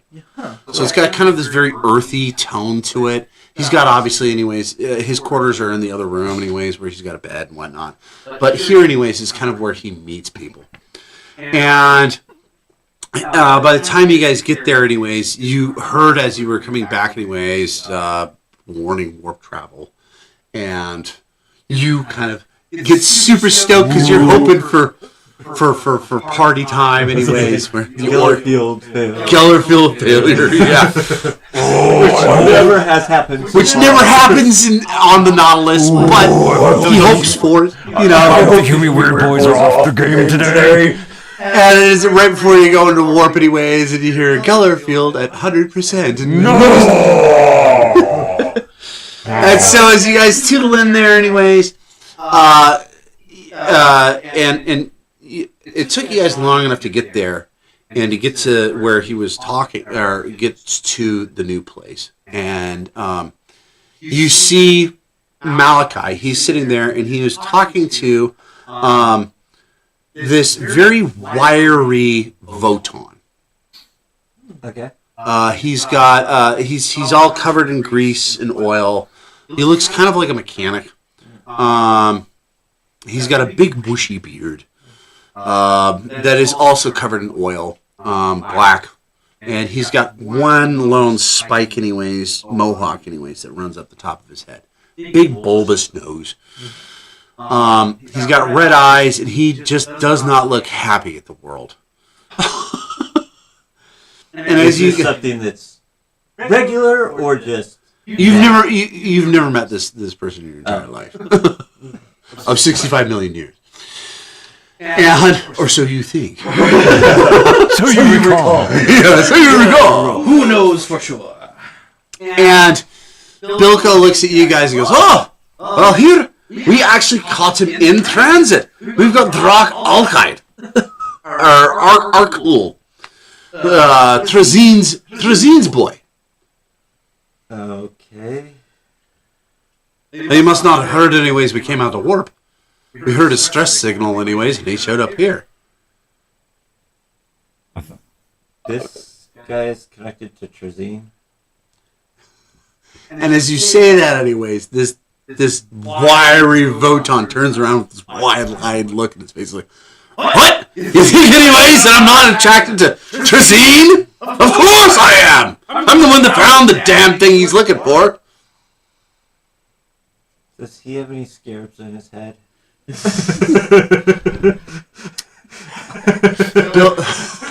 Maliki leans over to you and he goes, "We already checked, no."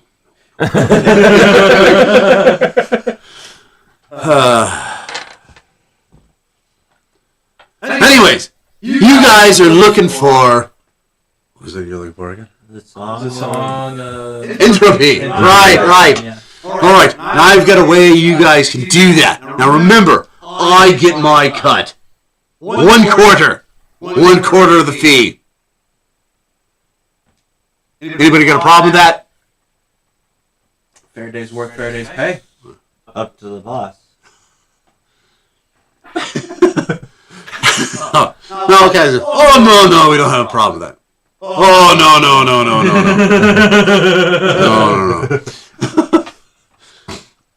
And so, Drak goes, "Okay, so I've got this artifact here. This artifact, anyways, is known as the Song Spirit. Alright? I don't know why it's called that, because it's something stupid some Eldari bastard made. No, I hate you. I hate you too, Short. Good! Anyway, and you look at this thing anyways, make a perception check. All of you guys. Cool. 17. 13. 6. Okay. It just looks like a ball of sludge. You, on the other hand, it looks like a ball of sludge that is moving. You, on the other hand, it actually looks like an organism of some sort. A weird, bizarre organism.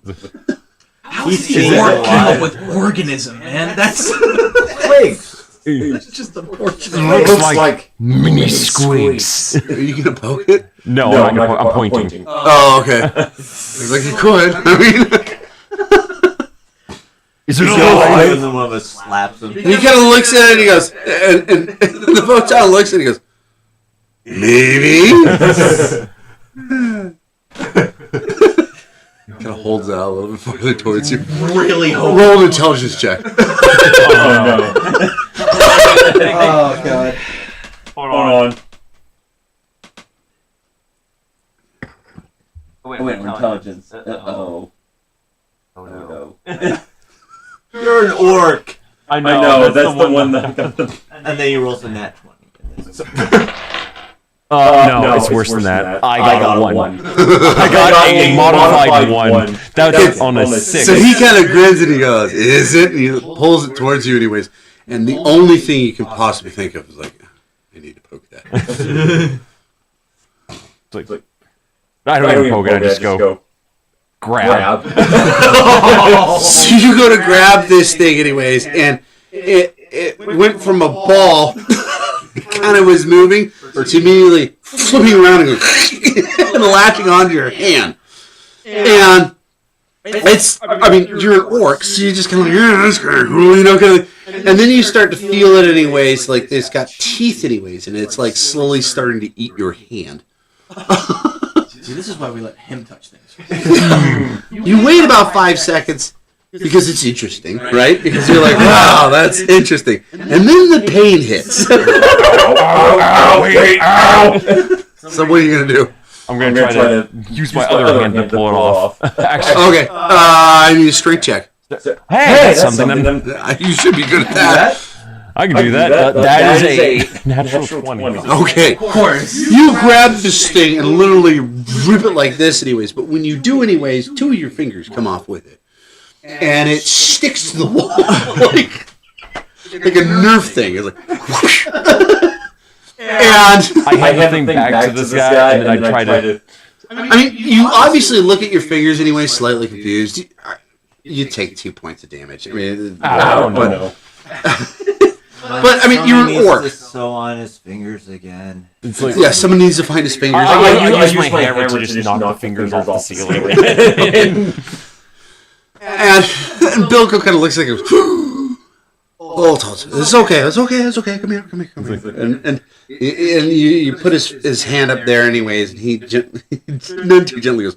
I mean, it doesn't hurt you because you're an orc, but these two anyways are like, but it's obvious anyways that Bilko has done this a couple of times where he reattached particular Maybe things he anyways. shot him off a couple times, you know, to get some points across. Hey, it's left me not having to actually have the stitches. At least I haven't had my head chopped off yet. Hey, there you go. And which either of you guys haven't like an ionized blade? Mine disintegrates. Oh, okay. Well, anyways, he's just like he looks over at you. Anyways, he goes, "I'll hold it there. I'll get the other one." So you're holding one of the fingers on, anyways, and then he sticks the other one, and twists it, and he goes, "Now hold those close, anyways." And he wraps it up, and he goes, "Okay, now just make sure that they stay there. Eventually, I'll get back to bed, right?" Oh, there you go. Get your damn tool off my wall. And this entire time, by the way, the Votan is just laughing his ass off. And then after Bilko says this anyways, he just kind of gives a high-pitched whistle, and it drops right back into his hand. And he goes, "Right, now here's the important part, guys. Don't touch it. You want to touch it again? Roll for intelligence."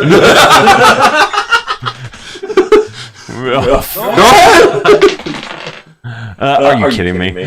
That's a 7. Does anybody want to help him reuse the I'll help him. Just like No! Okay, go ahead and roll. is this intelligence or dexterity? Can I say to? This would be dexterity for you, yeah. Wonderful. Hell yeah, dirty 20. Okay, so he goes, "I want to touch it," and you're like, "Ooh." You use your other hand I and just come up and slap his hand, just like ah! No. It already hurt you. Trust me. you look at the other hand, and you look at that one, and you think really hard, and then you go, Do you really want to raise another 2 fingers? It won't be the first time. It'll be the first time, but it doesn't have to be now. So the Votan scowls at you for a little bit anyways. Okay, but no, the thing you need to remember anyways is that once we activate this, we have 15 hours to get through the hive fleet that is in front of Octavius Prime. For the love of God, don't press the button. If we can... we have to press the button when we get there. Not now! Exactly. And everybody literally turns and looks at you and goes, "Not now!"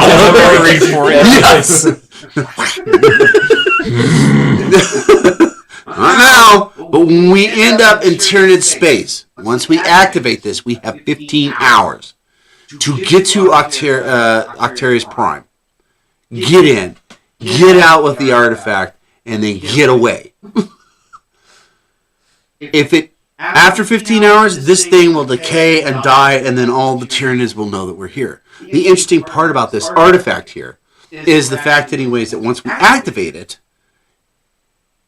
the Tyranids will think, anyways, that this is a hype ship. That's the important part. Got it. 15 hours. So no matter what you do, do not activate it before then. I can think of less eloquent ways to commit suicide. And Bilko goes, okay, all right. So here's the thing. We got 15 hours to get this done. So how do we get about doing this? I think. What's the plan, lads? I think a smaller strike team would likely be more useful. I'm on board with you there. Yeah, But we got to get through the Hive Tyranids first. So how do we warp in first? We do the closer the better anyways. I mean, that's a little dangerous. But we go farther out anyways, we might run out of time. I think we should attempt to get as close as we possibly can. But I don't want to put the lives of our crew at risk here. We get too close. I got an idea. Rip it apart. I got an idea. We used to do this all the time. All right, I'm only going off the wall on this one. So taking a ship would take too long. So what we do is we shoot ourselves from a rocket straight into the ground. We hollow it out. Bilko kind of looks at you and nods like this anyways, and he looks at the rest of you guys and he goes, did you eat your squig dog yet? All right, one of them. Have the other one. All right. He looks back at the rest of you guys and goes, anyways, moving on. How are the escape pods? How are the escape pods looking? I mean, we've got our regular escape pods. We got enough for half the crew. We could burn a couple of them to send the smaller group straight in. That way we can still come from a distance, but have at least a decent amount of velocity. It's a one-way trip. To burn it far enough out. Well, how would you get back? We'd need a shuttle on the way back, but you'd have more time to get that together, wouldn't you? No. True.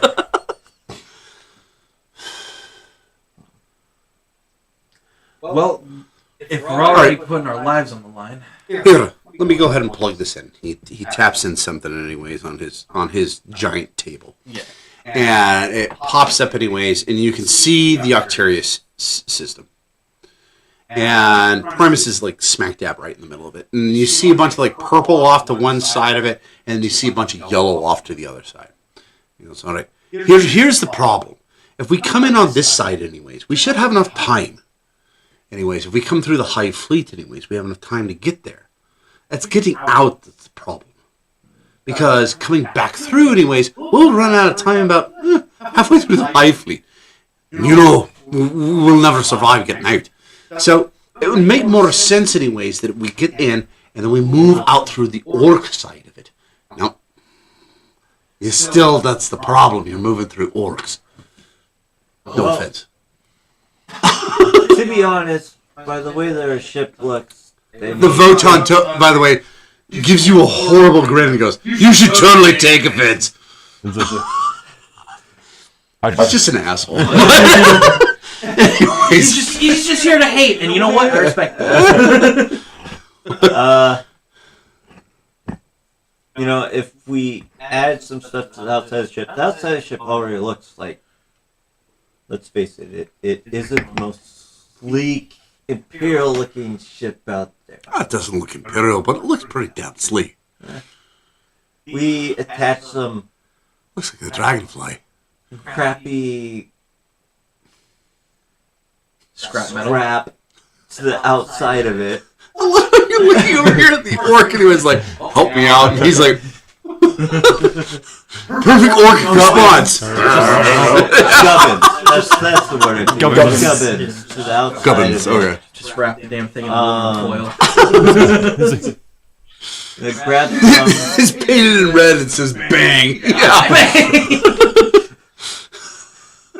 Attach it to the outside so that when we leave, at least it looks somewhat like a orc salvage ship, which would give We it could do less that. of a chance of it being attacked by the orcs. Thinking, oh, it's an orc ship running around in. You still got some boys, anyways, that work at the Octavius sector.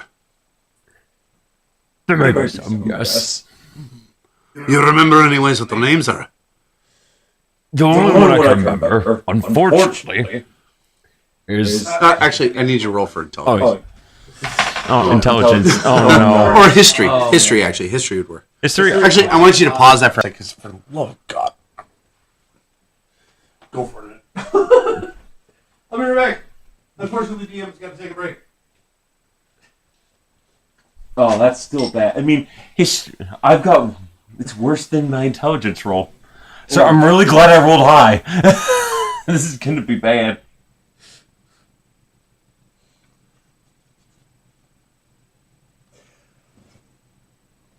I rolled a 19, and it's only going to be a 13.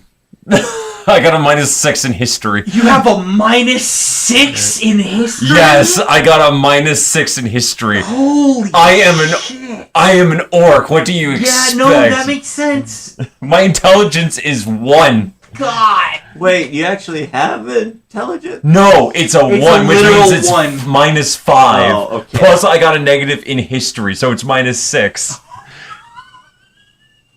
So hopefully a 13 is good enough. I hope. You recollect that there were orcs that you worked with, there were orcs. and you vaguely remember what some of them looked like. Well, they were death skulls. That's the only part I remembered. Then again, there's plenty of orc boys on the planet. So on. Ah, crap. I keep thinking Octavius. It's not Octavius. Octarius. There we go. Octarius. Octarius. All I know is there's a lot of boys on Octarius Prime. So Octavius was the name for Dr. Octopus, right? Yes. Yeah. Otto Octavius. No, when originally said Octavius, I thought Rome, Yeah. not Marvel. I don't know why my brain immediately thought Marvel. Maybe it's because I've been watching a lot of Marvel videos recently. Maybe because you don't know much about Rome history. Maybe I'm just stupid. No, I don't know a lot about Rome history either, but...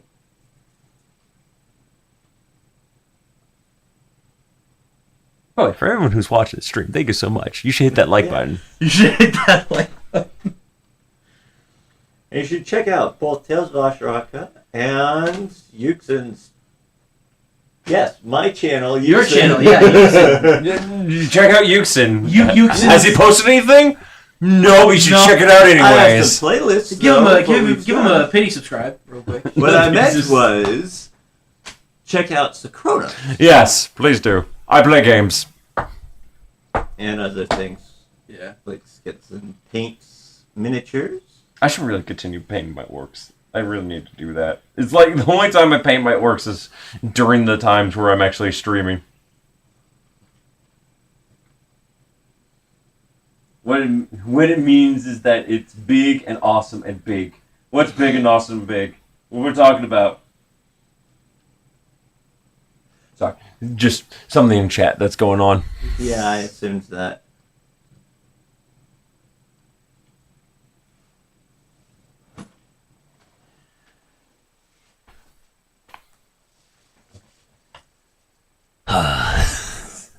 I'm sorry, I'm just staring at this dice. It's like such a good roll on such a terrible stat for me. Yeah.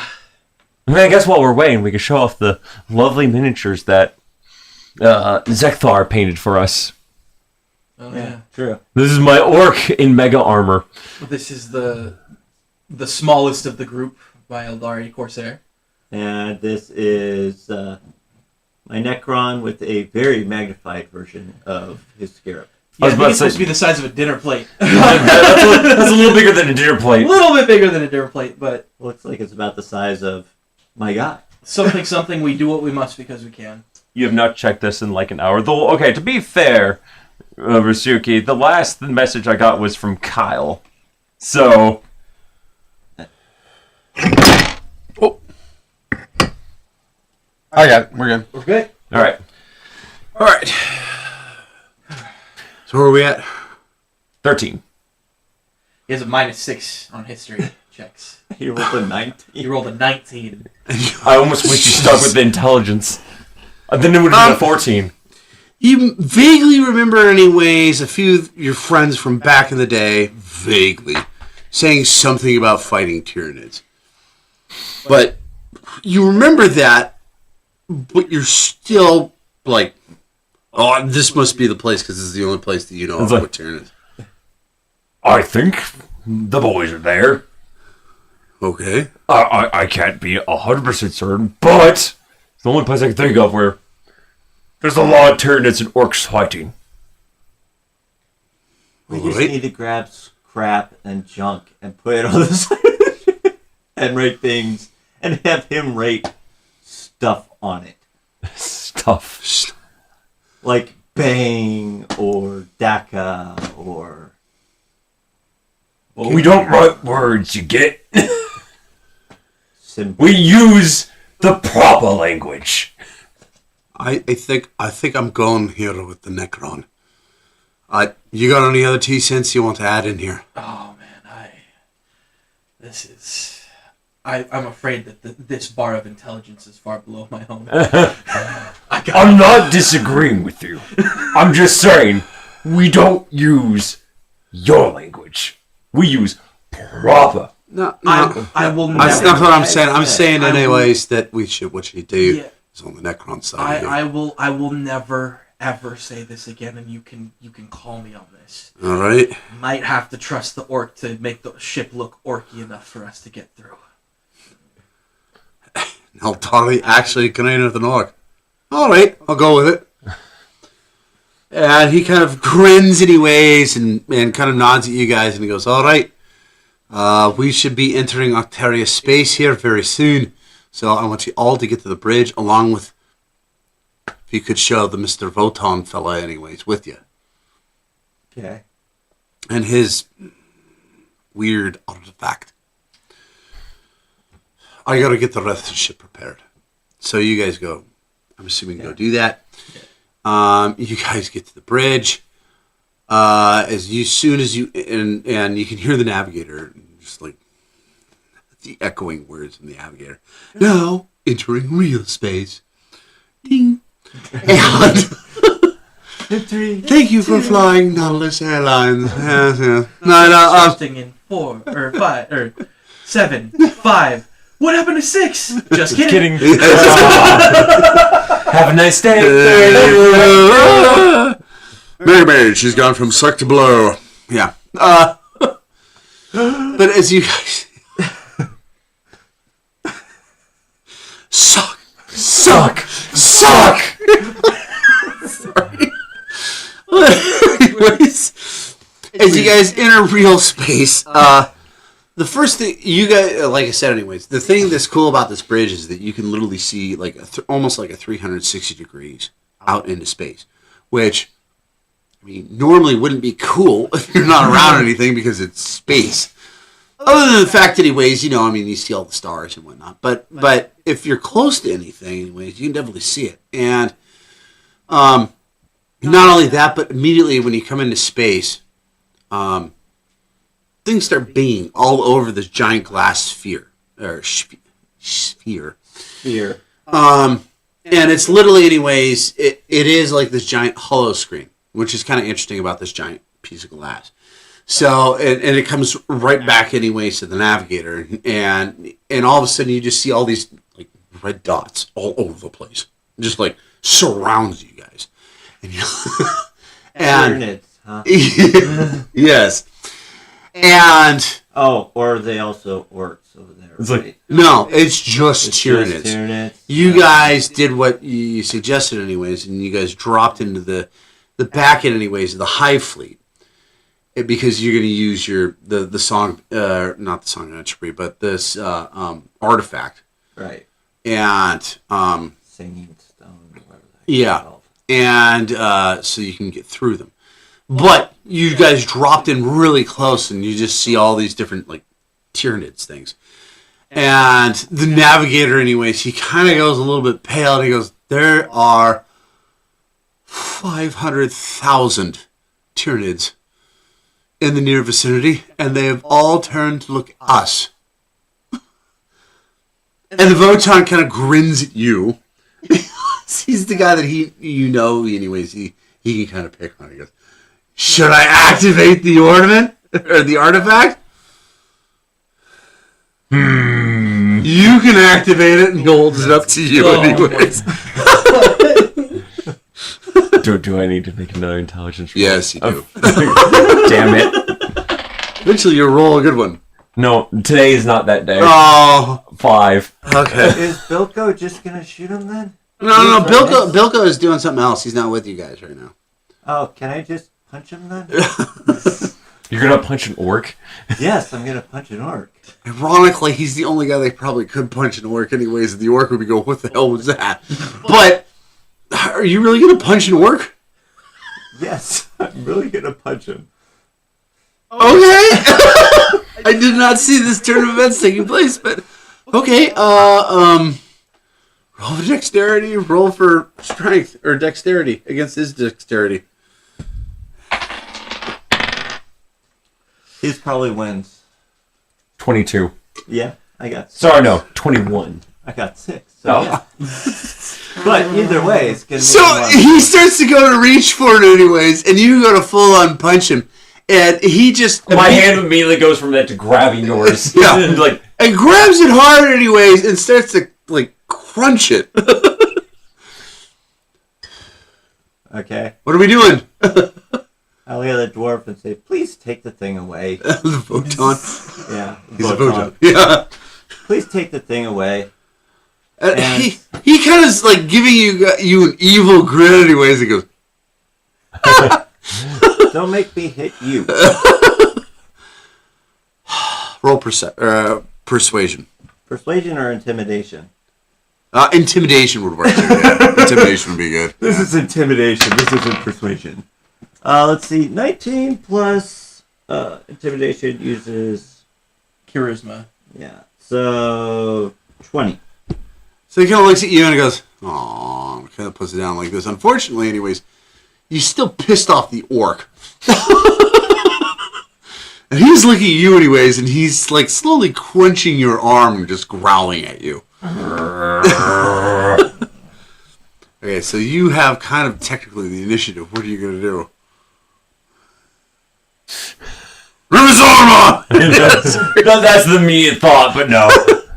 You could. I mean, okay. I'm not going to say you're going to rip his arm off, but I mean, if that's what you want to do next, anyways, we can roll. I could. I'm just gonna try to snap it so it's like bit backwards. So his forearm is now like half the size it was, and it's now touching his elbow. Okay. I need you to roll for strength, and I need you to roll. I'm assuming you don't want him to do that, right? Right. So for you, anyways, I need you to roll persuasion. Persuasion? Yes, you need to persuade Okay. him to not do that. Oh, unless you think you can intimidate him, which I don't know if you My can. persuasion is a -1. What's your intimidation? 2. Then maybe try to intimidate him.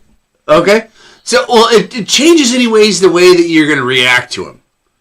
So, okay, so are you going to try to intimidate him, I'm assuming, then? I don't know. or is this just a character who's like, do whatever you're going to do? That's probably what it ended up being, actually. Okay, I need you to roll for strength then. Strength. Anyways. I got a 21. 21, okay, you take, roll a d6. He's a Necron. He can repair it later. 3. Okay, you take 3 points of damage, but unfortunately, anyways, one of your arms, anyways, is Temporarily. Your hand is touching your elbow. Temporarily, yeah. So that means in the next, 10-15 minutes, anyways, you can't use a versatile weapon. You can only use a one-handed weapon. Oh, no. I'm so expecting to be attacked. Lovely. It's like, Meanwhile, we got the Eldar Just here. kind of like, It's just like. This happens every Wednesday. don't do that again. By the way, how's your two fingers doing? By the way, which hand did he grab me with? The right. The left is the one that was missing the two fingers. Okay. Which were squished back on. They're squished back on. I'm assuming So that while during this is time, all going on, anyways, you did actually stop the Voton, anyways, from trying to get a vote. Yeah. I'm assuming that. What are you doing during this entire time? Oh God. Is there any way I could just activate the damn thing so he's not keeping us? You can get him to activate it, though. Yeah. I mean, this would be a good time to do it, though. Yeah, I was just like, for the sake of us and our continued existence, would you mind activating the artifact? Roll for persuasion. Thank you. Could have just said, do you want to get paid or end up at somebody's lunch? I'm an Eldari. It's gotta be. He's an Eldari, man. Don't blame on his role playing. I mean, that's what it is, man. Plus 6, I believe. So that's going to be a 19. 19, anyways.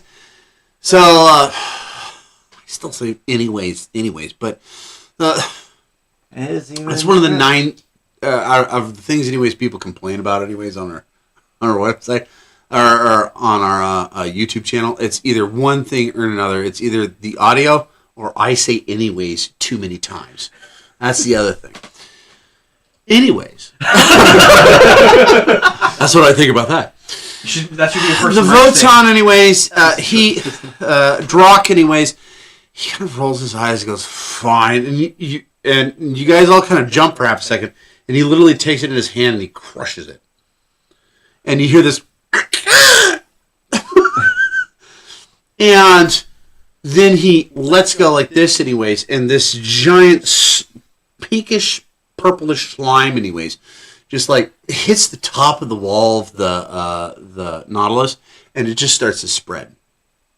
And it's just like this horrid looking purpley mucus thing, anyways, and it spreads all the way across that giant, unfortunately, that 360 sphere, anyways. So you used to be able to see the stars, and now it's just this like grungy mucus thing, and you can see it goes down the corridors, and you wait about 15-20 seconds, and all of a sudden there's this, you hear it anyways, what the fuck have you done to my ship?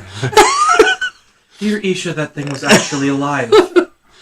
And then all of a sudden the navigator goes, oh, well, everybody's turning aside except for one ship who's already launched their, I can't remember what they call the boarding vessels for. Spores? Yeah. One of the boarding spores, anyways, towards our ship. Head-on collision. It'll hit us in T-minus 10, 9, 8, 7, and everybody's kind of looking anyways, and they zoom in on it anyways, and it's a larger spore than you would imagine. It's larger than the torpedo ships that you would see for the Imperium. It's like you're in, like, if we were looking at Terran 42 anyways, you're on a battleship, right? This is like a submarine floating towards you. Not a torpedo. A submarine floating towards you. And it's like, oh my. And everybody, anyways, is starting to get panicked around you.